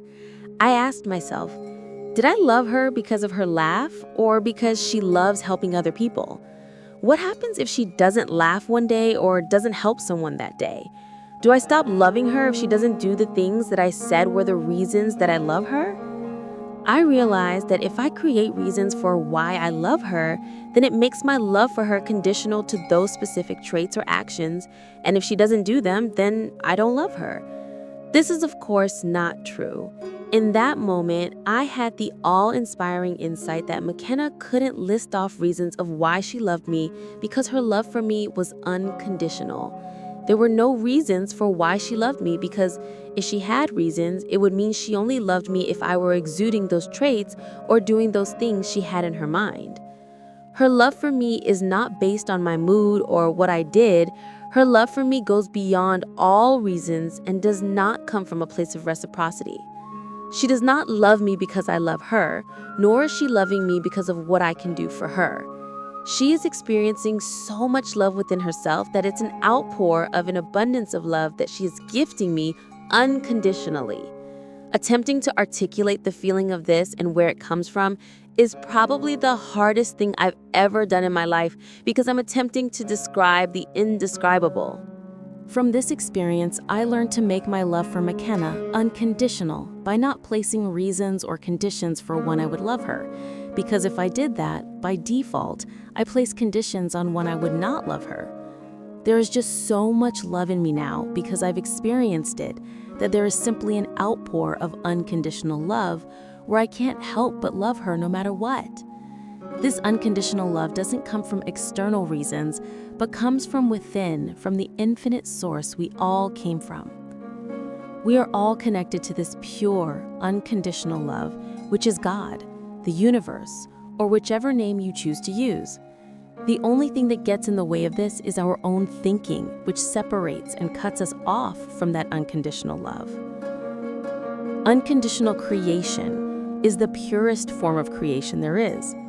When something is created from unconditional love, we can't help but to stand there and admire it in awe. Unconditional creation is always innovative, unique, new, captivating, bold, different, revolutionary in its own way. Very few people operate in this space because we always put conditions around what we do or make. For example, whenever we are working to achieve a goal of making more money, we might go and try to create income for ourselves. This is conditional creation because no one wants money just to have money. Most people want money for something else or to be able to use it for another thing they want. This, by nature, makes what they are creating conditional. They are only creating this because they want something else out of it. When we create something for something else, typically we do not enjoy the process of creating because it is always just a means to an end, never an end in itself. This is why we always feel like we're chasing, grinding, hustling, trying, and feeling constantly stressed and overwhelmed. Even after we accomplish our goal, We'll only enjoy it for those few seconds, and then we're off to another goal we have to chase because we never actually got what we were looking for. What we're ultimately looking for are feelings. We want more money to get a sense of security and peace. We want to spend time with our family because it makes us feel so much love and joy. We want to do what we love because it gives us a sense of fulfillment inside. These are all ultimately feelings that we are trying to get, but we keep thinking that the goal or object we want will give us those feelings. This idea is inherently flawed because our feelings can only ever be generated from within us, not from external things. External things can prompt us to create the feelings, but ultimately it is us that produces those feelings from within ourselves. What's paradoxical, like everything in the duality of life, is that when we create something without conditions or reasons, we actually immediately feel all of the positive feelings we want. Unconditional creation is creating something without it being for another purpose, but purely to create it because we just want to create it. It's not for money, fame, love, or anything else. We create it simply because we want to create it. This is creation from abundance. When we create from this state, we already feel whole inside, and all of the love we want to feel is what we're feeling in the moment. We can only pursue unconditional creation if we are in the state of non-thinking. Our brains will make us think that it is pointless to do something just simply because we want to, but that is the secret. As soon as we do things for no other reason, we step into the realm of living our life unconditionally. This is when we experience flow, oneness, and a direct connection to the universe/God. Chapter 11. What do you do next after experiencing peace, joy, love, and fulfillment in the present? Don't think. It complicates things. Just feel. And if it feels like home, then follow its path. R.M. Drake. If you've been applying the principles in the book, you've most likely been able to find peace through non-thinking. If not, I highly encourage you to remember that all of our negative feelings come from our thinking. All you have to do is become aware of that fact, which will settle the thinking just like the debris settling in dirty water. Once you see that it is just your thinking and that there's nothing to be afraid of, then you will experience true peace in your life in the present. Once you have been able to experience peace, you might be unsure as to what to do next. At this point in time, you may be experiencing worry, anxiety, and doubt. Many of my clients, including myself, begin to wonder if they lost their edge and drive to do anything in the world. Don't worry. This is all normal and part of the process of awakening. You've already learned the hardest part, which is to practice non-thinking and preventing your negative thinking from controlling your life. The reason why we feel worried, anxiety, and doubt after we've experienced peace is because we have just let go of everything we thought we knew in the world. What actually happened was the death of the personal ego. A natural consequence is that once the personal ego is threatened, it will do everything in its power to regain control over your life again. The ego is something that we can't quite get rid of forever, which is why even after you experience peace, there may be feelings of doubt, worry, and anxiety coming up. It is in this moment that the ego, thinking, will come back up to attempt to reclaim your throne. But worry not, because you've already learned how you can quickly dismantle your ego, your thinking, by remembering that your thinking is the only cause of your negative feelings. The point is to not try to prevent your thinking from ever entering your mind, but to shorten the time that it takes for you to remember that it is just your thinking that's causing the negative emotions. It's impossible to prevent thinking from happening because it's so ingrained in us. For example, it's in our human nature that when we suddenly see that we're about to step on a venomous snake on our path, we will freak out. But when you realize that it's just a piece of rope, you see through the illusion, knowing that your thinking is what caused you to become afraid, and you resume your peaceful walk on the beautiful trail. We can't prevent that initial reaction, but we can always remember the truth and return to our natural state of peace, and that's all that matters. Another reason that we may feel anxiety, worry, and doubt once we experience peace is because we were using a colossal amount of energy when we were thinking all of the time. Most people spend the majority of their day in a state of stress, which consumes enormous amounts of energy. When we stop thinking, this energy you used to think is now freed up, but it hasn't been directed anywhere yet. And what happens is we return to our old patterns of putting that energy back into thinking because that is how we were conditioned. What we can do in this case is to channel the newfound energy into our goals of inspiration. This is the cure and intervention of preventing this energy from going back into overthinking.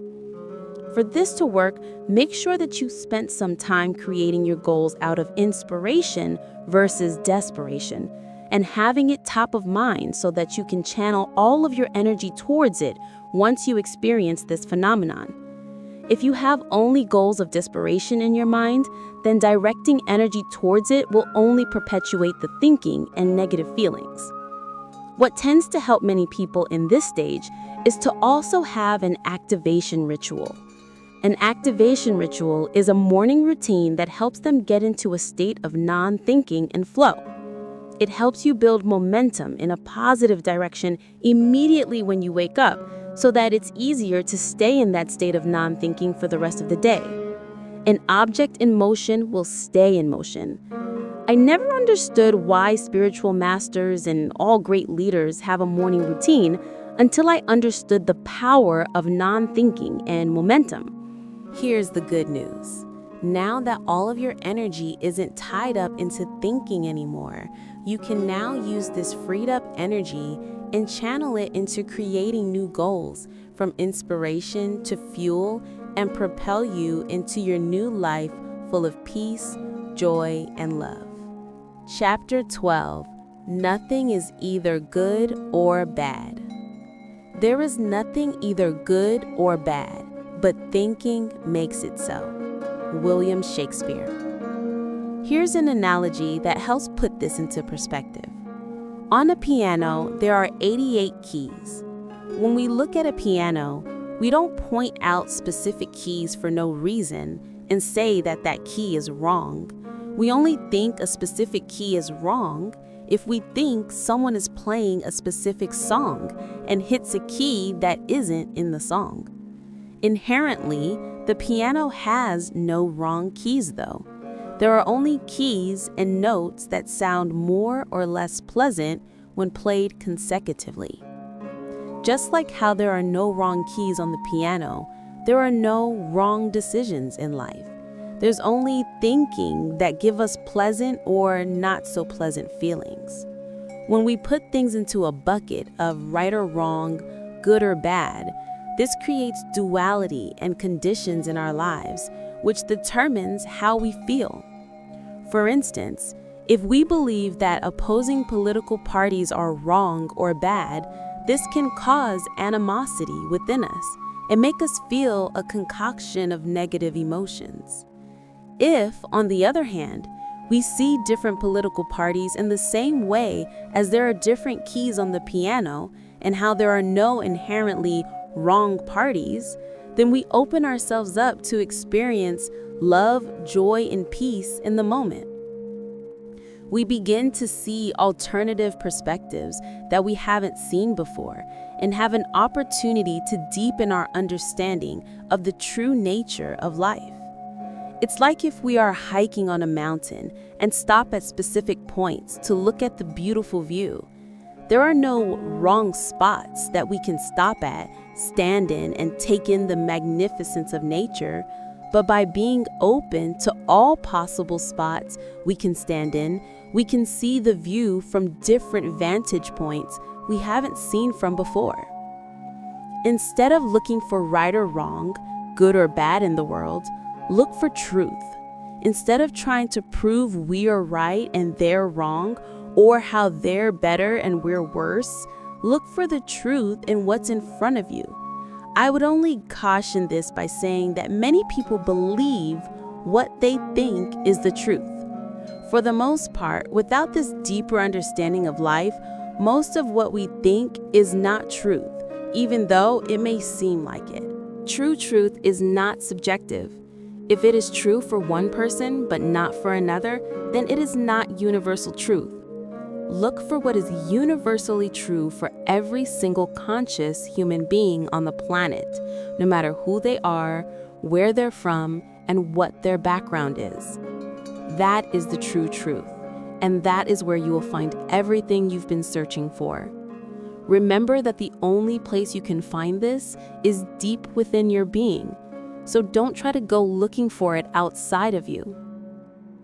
If you're confronted with something that may stir up negative emotions, go within yourself to find the source of universal truth deep within your soul. If you try to look for the answers outside or try to dig into external reasons for the root of why you feel this way, you will be looking for the rest of eternity and will never find it. Negative emotions are an indication of misunderstanding. When we are gripped by negative emotions, it means that we believe what we are thinking. It is in this moment that we simply forgot where our experience comes from and that our thinking is the cause of our negative emotions. All you have to do is remember that thinking is the root cause of how we're feeling. Once this is brought into your awareness, don't fight the thinking. Just become aware that it is your thinking that's causing the ill feelings. Welcome it with love, and it will slowly dissipate before your eyes. Not too long after, you'll return to your natural state of peace, love, and joy. 13. How do you know what to do without thinking? The intuitive mind is a sacred gift, and the rational mind is a faithful servant.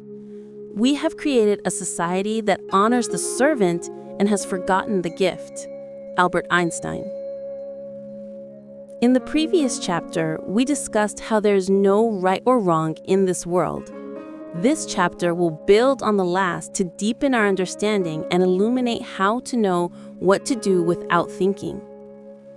Although there are no right or wrong decisions we can make, just like how there are no wrong keys on a piano, there are decisions or keys that are more pleasant than others depending on the context. Knowing that there is no right or wrong relieves us from quite a bit of pressure to choose the right one. When we make decisions, we want to rely on non-thinking.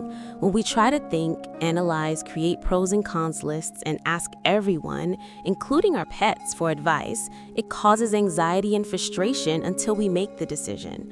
Most of the time, we already know deep down what to do in any specific situation. This is often referred to as your gut feeling, intuition, or inner wisdom. What we do is try to confirm our intuition with the external world, and this is where most of the negative emotions begin to surface, wreaking havoc on our mental state because of everyone's opinions. Only you can know what you want to do. No one else can tell you this. There will be mentors and coaches that can guide you to help you along the way, but the best ones will tell you to listen to your intuition and look within yourself for the answer. The truth is only ever within you. This is why many of us experience the phenomenon of regret, when we knew deep down what we should have done based on our gut feeling, but we ignored it and listened to someone else's advice or opinion.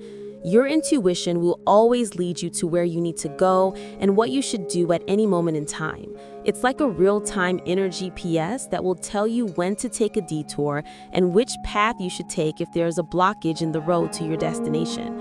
It's guaranteed that our inner GPS will guide us to exactly where we want to go, but what's not guaranteed is how or which path it will put us on to take us there. There are infinite circumstances that can happen on the journey to the destination, but you can rest assured your GPS will get you there. Important note: society will almost never confirm our intuition until it's mainstream already. For this reason, if you try to look outside for confirmation on what you know to be true for you, you'll almost always get backlash and differing opinions on what next steps you should take. Avoid looking externally for answers. follow your intuition, your gut feeling, your inner wisdom, and the universe or God. When you do this, you will begin to see miracles occurring in your life that you never could have expected or even dreamed of. Those who have the faith and courage to do this will discover the true joy, peace, and love they have been looking for while enjoying the miracle of life. So how do we know what to do without thinking? The truth is, most of us know what to do, but we're just afraid to do it. For instance, if we want to lose weight, most of us know exactly what we need to do. The formula to losing weight isn't rocket science or written in hieroglyphics. Most of us know that all we need to do is burn more calories than we consume, work out, and eat healthy foods, and we'll lose weight. For anything in life, you most likely already know deep down what to do, but are afraid of doing it or don't believe that you're good enough to do it. The first step is realizing that you already know what to do. You just think you don't because of fear or self-doubt. If you don't have any fear or self-doubt about the situation and still see that you don't know what to do, then the next step is to trust your inner wisdom, infinite intelligence, that it will give you the answers you need. We have the ability to access an infinite number of thoughts, so there's definitely no shortage of ideas on what you can do in any given moment. The only thing that is stopping us from accessing this abundance of knowledge is our own thinking. Henry Ford once said, "Whether you think that you can or can't, you're right." If we walk around our lives thinking we can't, then we immediately block ourselves from the limitless possibilities of what we can do in any given moment in time. But when we release the brake in our mind and realize that it's just our thinking holding us back, we automatically return to our natural state of abundance and unlimited possibilities, and in that moment, we can receive any answer we need on what to do. In short, know that you already know, and if you don't know, know that you can know what you need to know. If you know that you can always know, then what you need to know will always come to you. Trusting your own intuition and inner wisdom, it has always and will always be there for you when you need it, as long as you trust that it will. Chapter 14. How to follow your intuition. Have the courage to follow your heart and intuition. They somehow already know what you truly want to become. Everything else is secondary. Steve Jobs. In a previous chapter, we talked about how we don't need to think in order to thrive in the world, and that the way we do thrive is to remove the thinking we have going on. The state of flow is a state of pure oneness and a direct connection to everything around us. Because there is no separation when we are in that state, we can also say that it is a state where we are in direct connection and alignment with God, universe, or infinite intelligence. What thinking does is sever this connection we have with the divine, causing us to feel stress, frustration, anger, resentment, depression, and all of these negative emotions many of us feel on a daily basis. This is why some religions describe hell as the complete separation from God. From now on, for simplicity's sake, I'll be using the term non-thinking instead of flow, but they really are synonymous when I use them in this book. This state of non-thinking also means a direct connection to infinite intelligence. Many will attribute the state of non-thinking or flow with the particular activity that we love to do, and that's the only time we can be in flow. This is far from the truth. We can be in a state of non-thinking at any point in time. The only time we can really be in a state of non-thinking is in the present moment. We can only see reality in the present moment, and when we are actively thinking, it means we are either in the past or future, which don't exist. Only in the present moment can the truth be found. This is why all of the spiritual masters and leaders always teach to meditate, pray, and to be in the present moment. In the Bible, when Moses asks God her name, she replies with "I am." God didn't say that she was or will be because they don't exist, but simply with "I am." God, truth, the universe, freedom, peace, joy, and love, these terms are all synonymous. can only be found and therefore experienced in the present. When you're following your intuition, it means you are trusting yourself and having faith that you always have the inner wisdom necessary to help guide you through everything in life. This is a state of non-thinking or flow. Let's explore how we can make this concept practical and bring it into our everyday lives. What does following your intuition and inner wisdom look like, and how can we do it? When you're following your intuition, you're completely tapped into something greater than your personal self. You're in a state of non-thinking, flow, and direct connection with God. In this state, you always know what you need to do without thinking and are guided by infinite intelligence.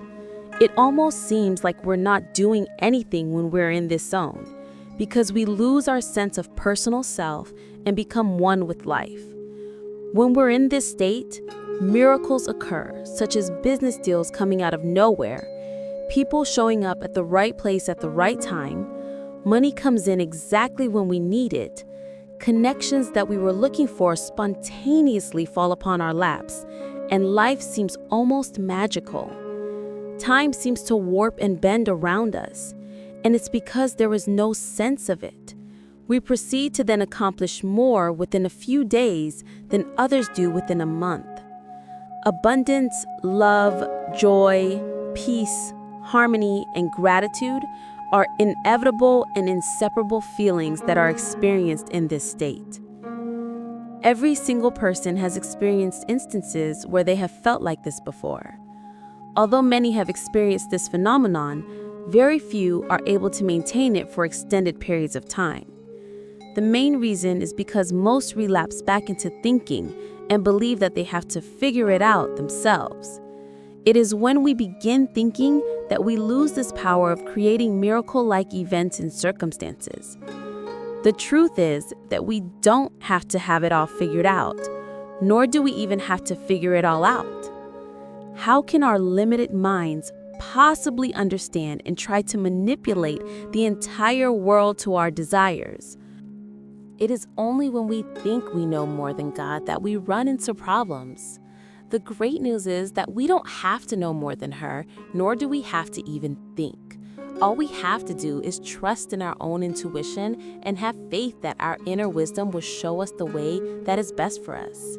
When you ask people who are the most abundant, joyful, and successful how they made it, they will usually attribute their success to some sort of higher power or luck. These people have trusted in something greater than themselves and thus attributed to that instead of attributing their success to sheer willpower and brute force. There's so much in life that is completely out of our control, and we can really only control a very small portion of it. This is not to say that we give up because we can't control our lives. It's quite the opposite. When we realize that we don't have to control and try to force everything to happen our way, we become free from suffering, pain, and frustration and begin to fall into this state of non-thinking, where things just all happen for us instead of to us. We begin to see that everything was perfectly placed in our lives to help us become the exact person we are now, and that if anything were changed, we would not have what we do now. There are millions of small circumstances and events that have to have been meticulously orchestrated for us to be where we are now. To plan that would be impossible and futile, yet here we are. This is the miracle of life. To go back on a point we just made about us not having to control things in our lives, there's a caveat I want to highlight. It is true that we cannot control everything that happens in our lives, but what we can control is whether we think or not, which is the root cause of all of our problems and negative emotions. We can decide to change our experience of life whenever we want and how we feel at any moment.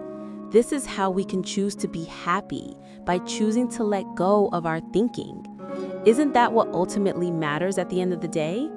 It's not about what we have, but how we feel inside. That is the true measure of success, joy, and fulfillment. The other point I wanted to bring up is that although we can't control a lot of things, what we can have a say in is what we want in our lives, but not necessarily the how.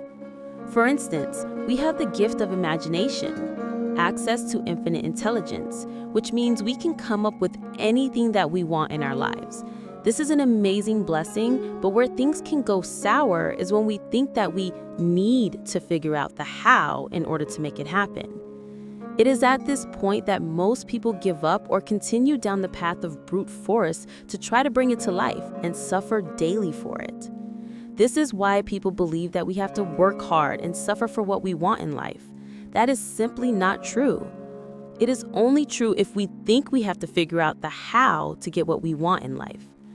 Our job is to come up with what we want, not how to get it. The how is really up to the universe. This is the best case scenario anyway, because there are an infinite number of ways to bring about what you want in life. So for our little finite brains to figure it out would be futile nonetheless. We only suffer when we try to figure it all out, but we don't have to. This is when we want to rely on our intuition and inner wisdom to help show us exactly what we need to do in real time to manifest what we want. There's no need to try to figure it all out in advance. Our part is to hold in our minds what we want and get into a state of non-thinking. This enables us to access our infinite intelligence so that the answers are revealed to us exactly when we need it. The path forward is only revealed when we begin walking. There's never going to be a time where the entire path is illuminated for us to see beforehand. That would completely negate the need for faith. And that is why faith and trust is of utmost importance when manifesting something. We must have complete, unwavering faith that what we want to create will come to us, and we can only do this by fully trusting in the universe to orchestrate how it will happen. We can always get what we desire in life, it just may not be on our timeline or in the way we want it to manifest. Our intuition and inner wisdom, God, actually speaks to us all of the time. You know that small voice inside that always knows what you should do? Maybe it's to leave your job, forgive a person that hurt you, ask someone out, or reconnect with someone. It's that gut feeling you get where you know what you need to do. Have you ever regretted not doing something in a moment your gut told you to do it? Have you ever had a gut feeling to do something, but you have no logical reasoning as to why, but you did it anyway and amazing things happened afterward? That is your intuition. Our intuition does come to us in the form of thoughts, but remember that there's a stark difference between thoughts and thinking, as we discussed in a previous chapter. Thoughts are divine by nature and feel like they pop into our minds out of nowhere. Thinking, on the other hand, is a manual, strenuous effort that we create ourselves, which feels very heavy and typically has negative emotions attached to it. When you have divine thoughts from infinite intelligence, there's a sense of knowingness to it. It contains the truth, and you just know deep down that it's right. Your intuition will almost never seem logical or rational, but that's exactly what we want, because we don't want it to be predictable. If it were predictable, it wouldn't be miraculous, and it wouldn't contain the infinite possibilities of the universe, which are all spontaneous by nature. Your intuition will almost always go against your logical, rational mind, so be prepared for that. It will whisper to you that you should talk to this random person in a coffee shop that leads to a beautiful friendship, or for you to call up a friend spontaneously where you find out they really needed someone to be there for them during a difficult time. It will tell you to step into and live in your divine gift and put yourself out there to share the truth of what you know. It will softly beckon you to pursue what you truly want in life versus following what everyone else says that you should want. These are a few examples of the infinite numbers of ways it will speak to you, and when you follow it, it will always create miracles in abundance beyond your wildest imaginations. So why don't more people listen to their intuition if it always knows what to do and creates abundance whenever it is followed? fear. Listening to our intuition can be scary or extremely daunting. This is because our intuition lives in the space of the unknown. In other words, our intuition is spiritual and operates in the field of infinite possibilities, which by nature is the field of unknown. We as humans always fear the unknown because we can't predict what might happen. It is only when we step into the unknown that we can begin to experience the limitless possibilities that life can bring to us. This is why magical things and miracles happen when we trust our intuition. We are literally stepping into the zone of pure possibility. It is for this reason that we only need to know the what of what we want to manifest, but not the how. The only way you can enter the space of miracles is through non-thinking. If we think, we immediately get ejected out of the space and enter a state of anxiety, worry, and suffering. Our thinking will try to predict what might happen based on the past. This is why most people get more of the same of what they have always gotten. They try to use their limited personal mind to create something they have never experienced before, innocently not realizing that they must step into the unknown by entering the state of non-thinking and listening to their intuition. We can only ever create something we have never experienced in the realm of infinite possibilities. But the only way to make that happen is to go where we haven't gone before, which is the unknown. In summary, your intuition always knows what you need to do in the present moment, but the only way to access it is by getting into a state of non-thinking. Your personal mind will freak out because you're stepping into the space of infinite possibilities, the unknown, but if you remember that it is just thinking that is making you feel fear, the fearful thinking will fall away, and the courage you need to act on your intuition will naturally surface. It is in this moment that you must have faith in your inner wisdom, God, to guide you through life even when you don't know what will happen next. But that's the adventure and joy in it. The unknown is also the only way to manifest what you want in life if you don't already have it. You have to do what you haven't done in order to get what you don't have. When you're operating from intuition, it's not like you're going to feel fear all of the time. The fear is only present as long as your thinking is revolving around fear. Once you acknowledge the fear and understand that it's only your thinking that's causing those feelings, the illusion will fall apart and you'll fall back into peace, joy, and pure love. This is the space you want to stay in, which will allow you to create the positive feelings that are the prerequisite to manifesting all you could possibly imagine for yourself. Chapter 15. Creating Space for Miracles. Today, I make space for miracles. I recognize that it's not how big a miracle is that's important, but how much room I create for it. Kyle Gray. The story of the Zen master and a scholar. Empty your cup. Once upon a time, there was a wise Zen master. People traveled from far away to seek his help. In return, he would teach them and show them the way to enlightenment.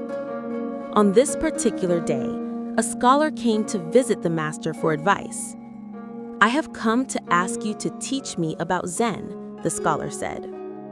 Soon, it became obvious that the scholar was full of his own opinions and knowledge.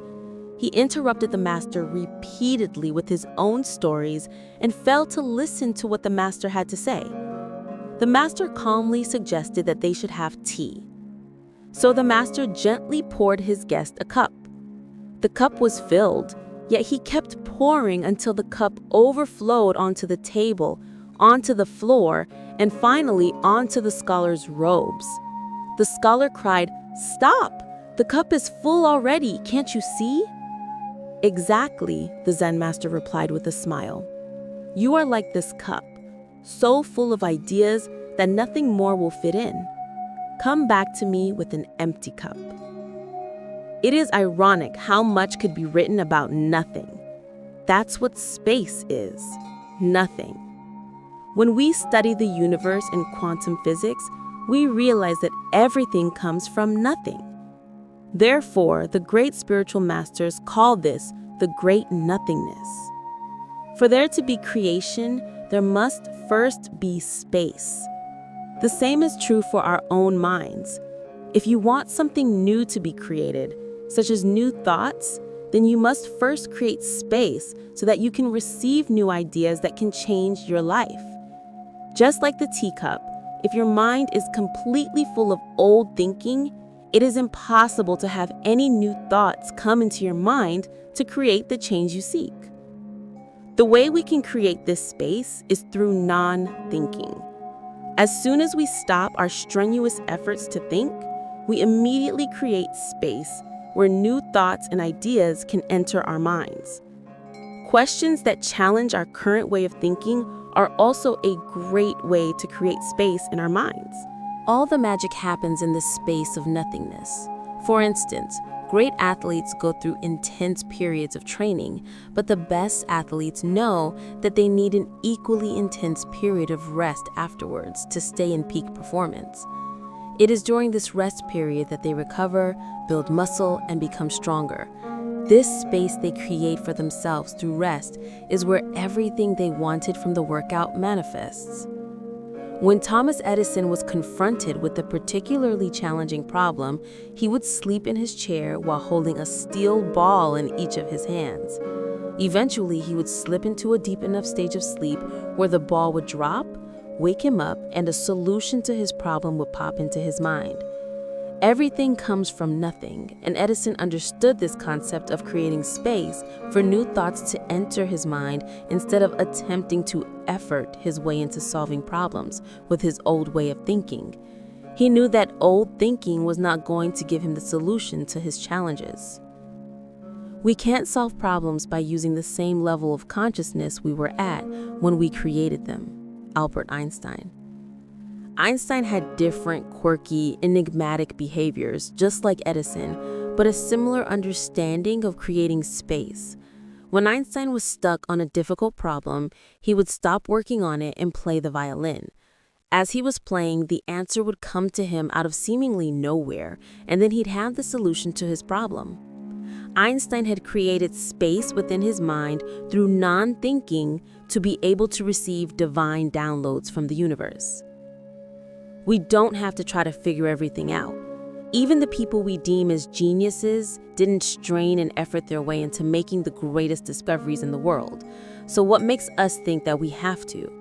We are no different than them and are all connected to the same source. With the correct understanding, we can also receive insights to any challenge we're facing. We're only ever one thought, one insight, and one idea away from living a completely different experience of life. Here's the process for receiving divine downloads when you're confronted with a challenge. 1. Become aware that your thinking is the root cause of all negative emotions. 2. Create space by surrendering any manual thinking from the personal mind and have complete faith that your inner wisdom, God, universe, or infinite intelligence will give you the answer.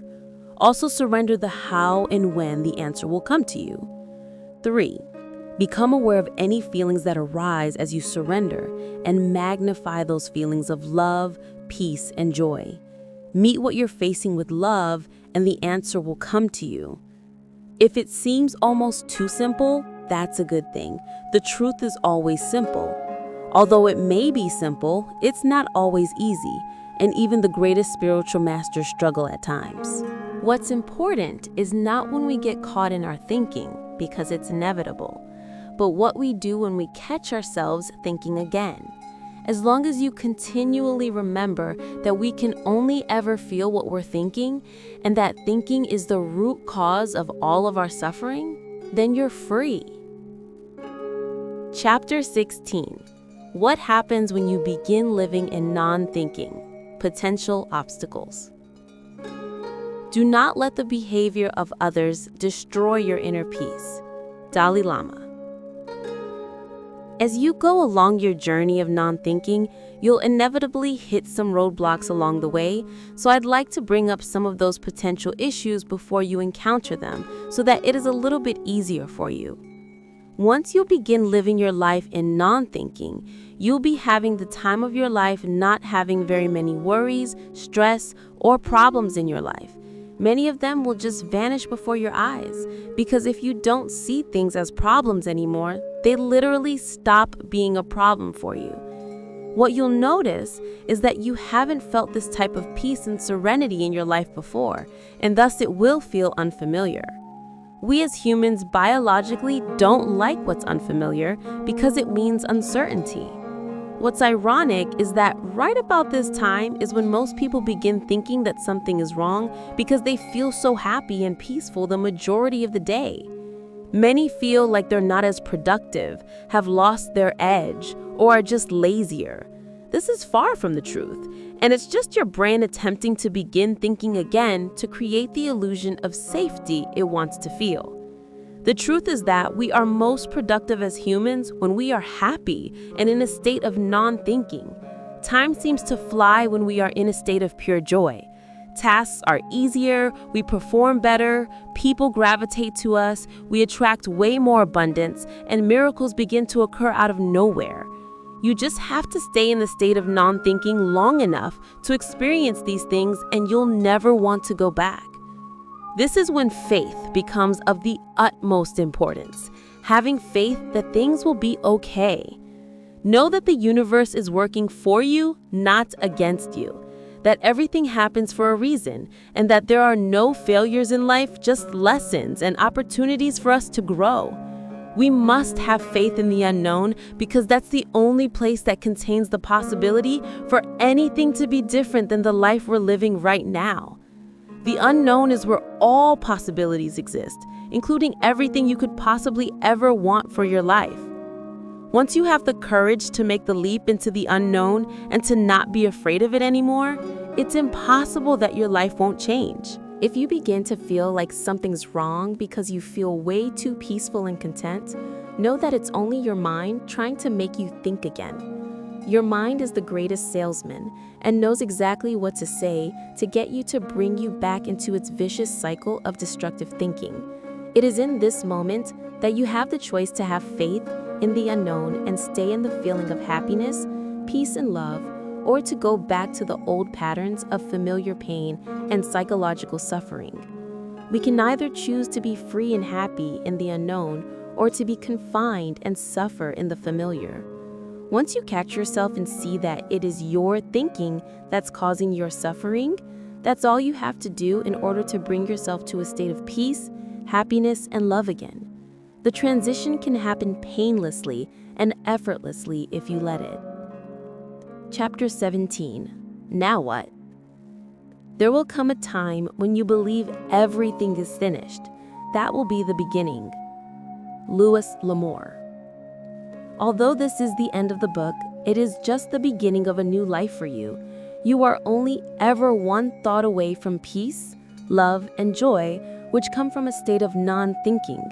Remember this and keep it close to your heart, because it is all the hope you need when life gets inevitably tough. In the beginning, I promised you that you will not be the same person as you were before you read this book.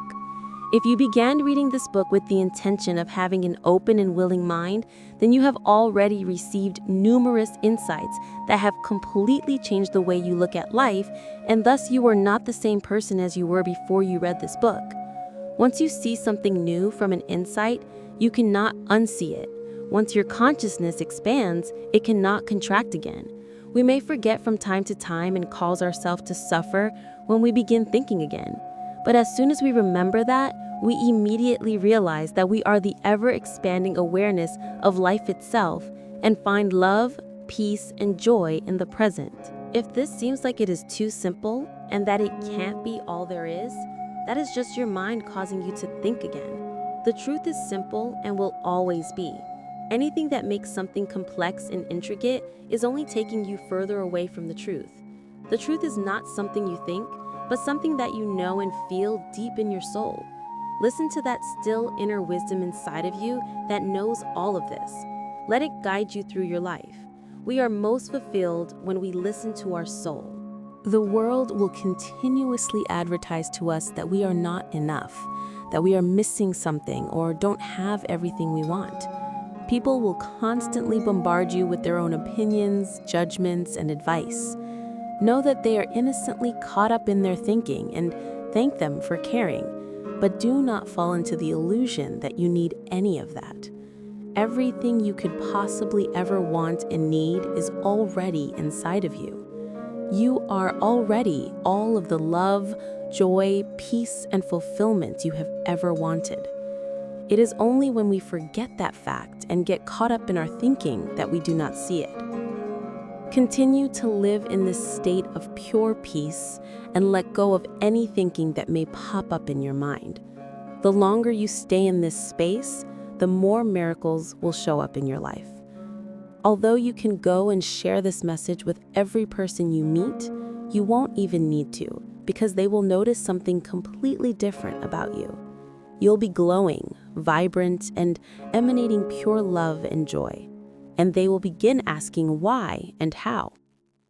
You are now equipped with everything you need to know on how to stop your own psychological suffering and embody a state of peace, love, and joy, which is always available to you at all times. There's a good chance that you have already experienced the bliss of knowing and being this. There is absolutely no coincidence that you have picked up this book and for us to be able to share our journey here together.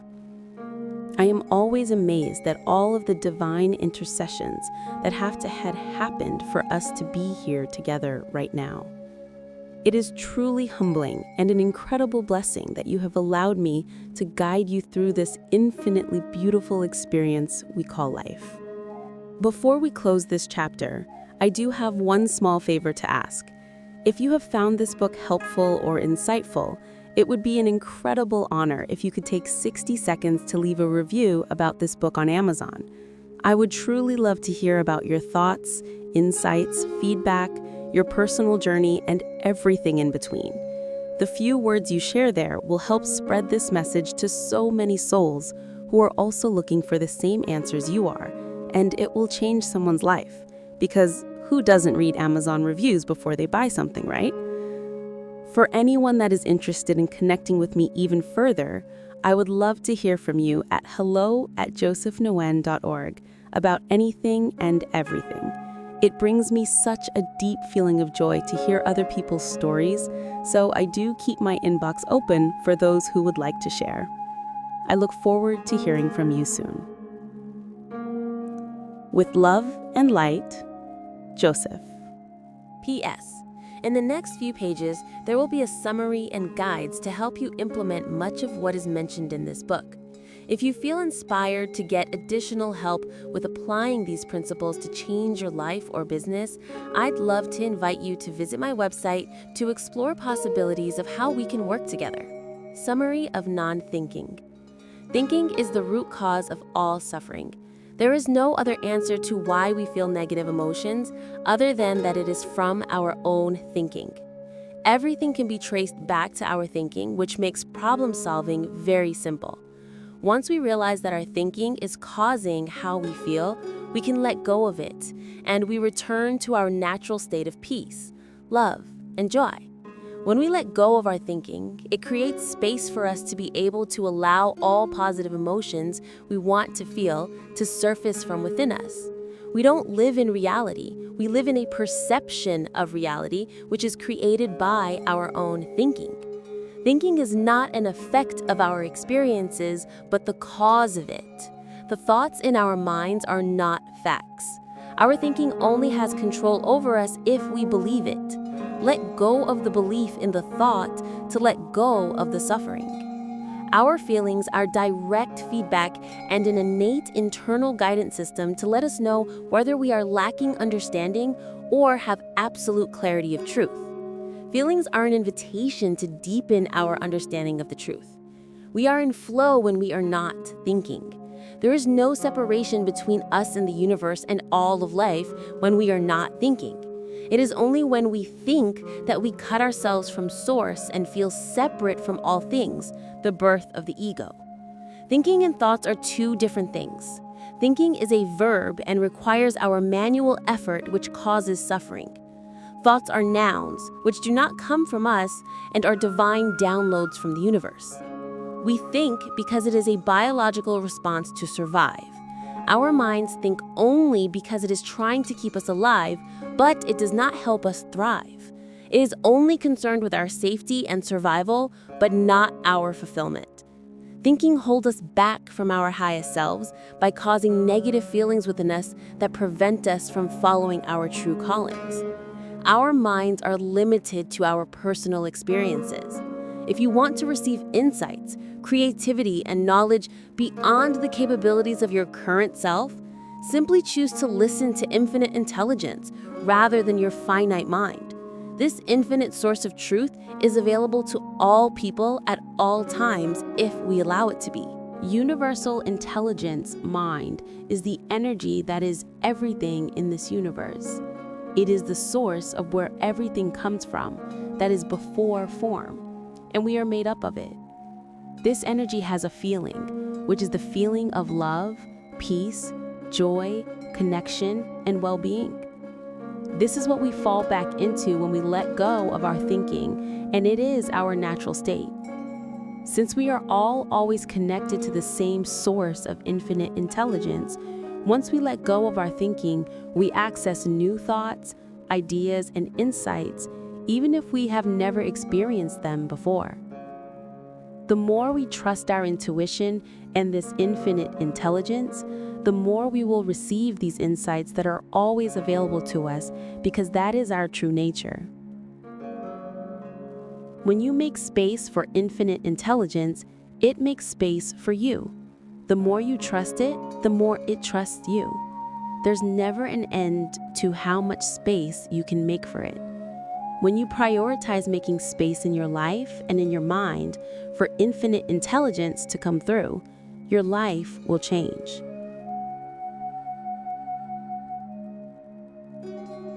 A guide to stop thinking. Eliminate things that may make you more prone to thinking, or things that cause you to be in a fight or flight mode. Eliminate as many things and actions in your life that do not inspire you or excite you. Create an environment that helps put you into a non-thinking state.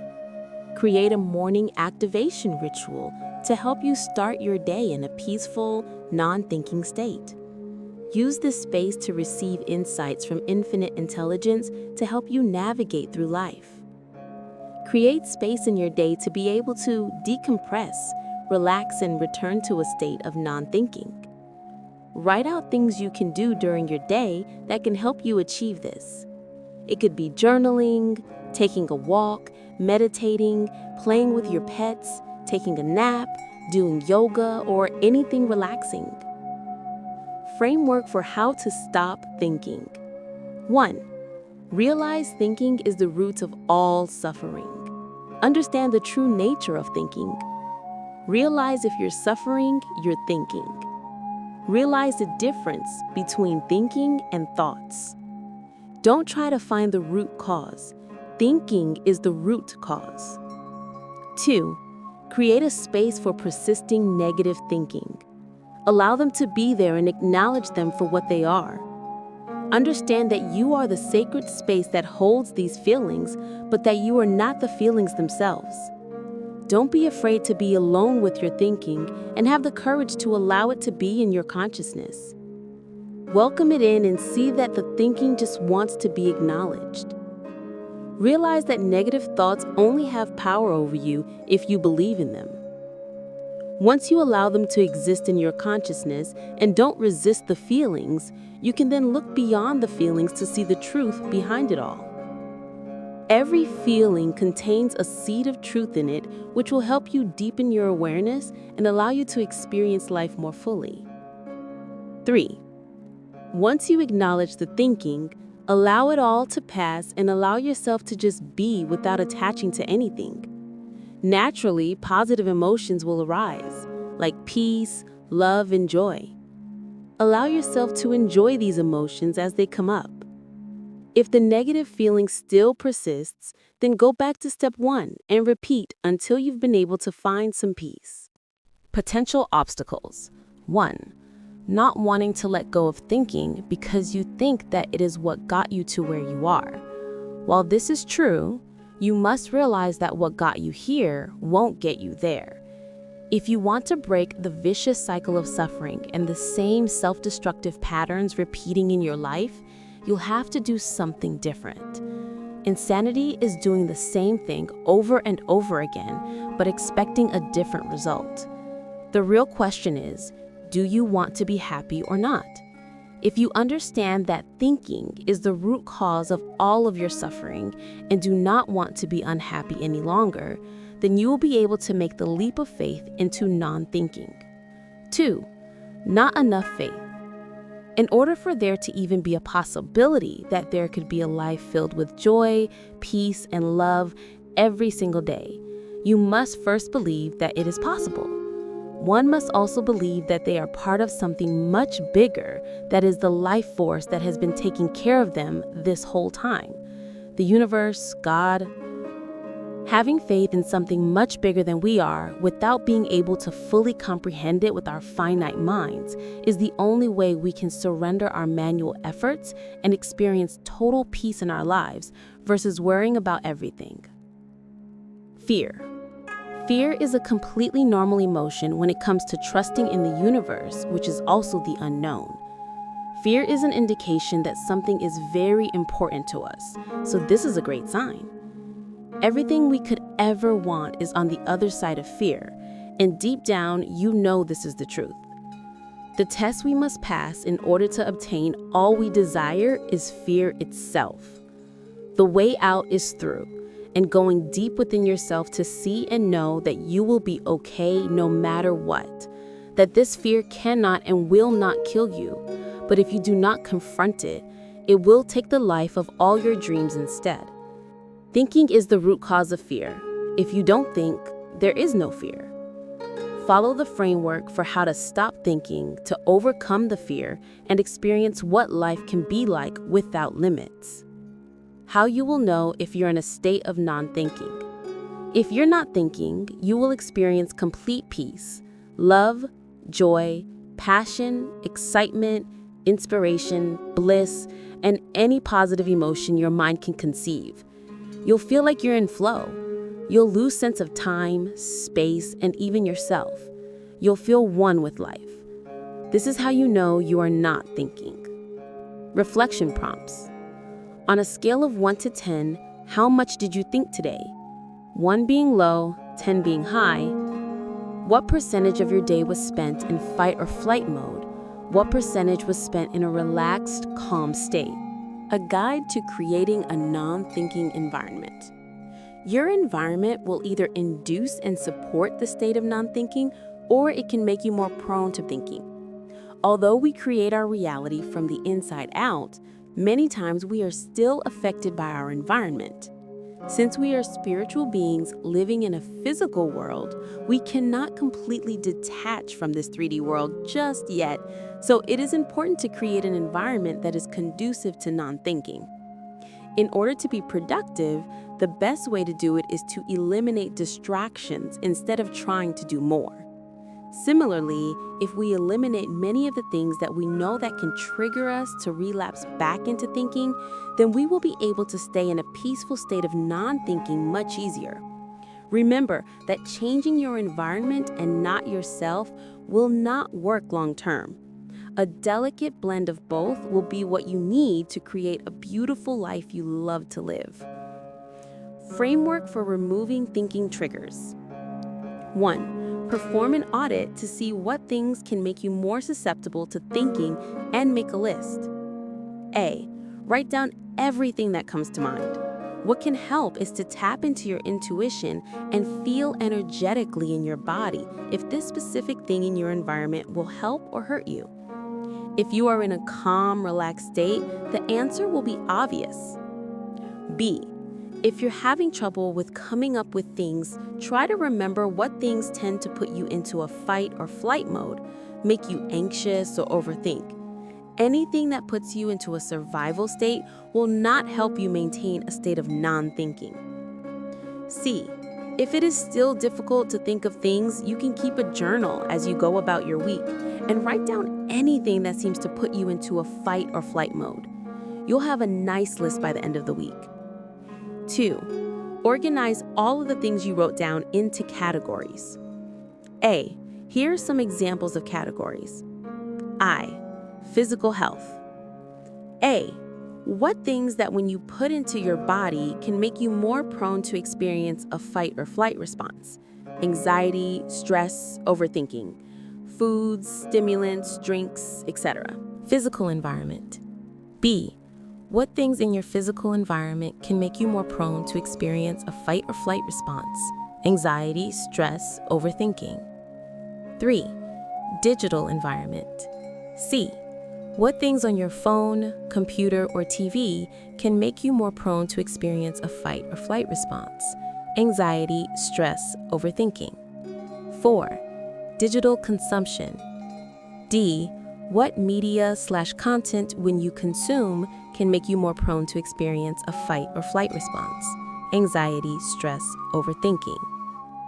3. After you categorize everything, reorganize your list and begin ranking the items from things that affect you most to the least. 4.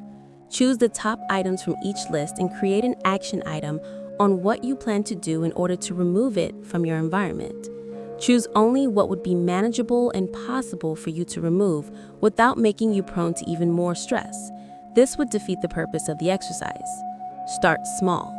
And after you've become acquainted with the changes and see the impact, you can begin eliminating other things.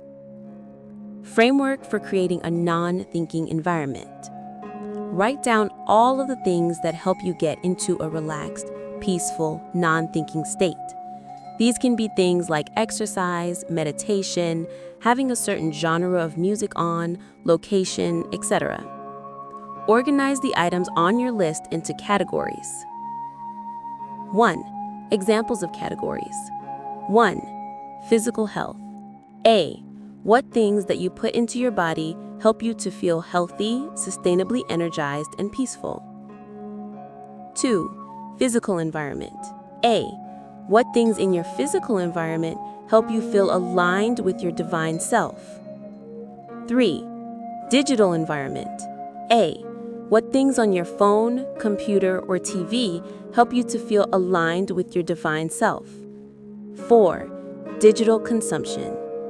What media/content you consume helps you to feel aligned with your highest self? Rank the items in each category from most impactful to least impactful to helping you get into and remain in a non-thinking state.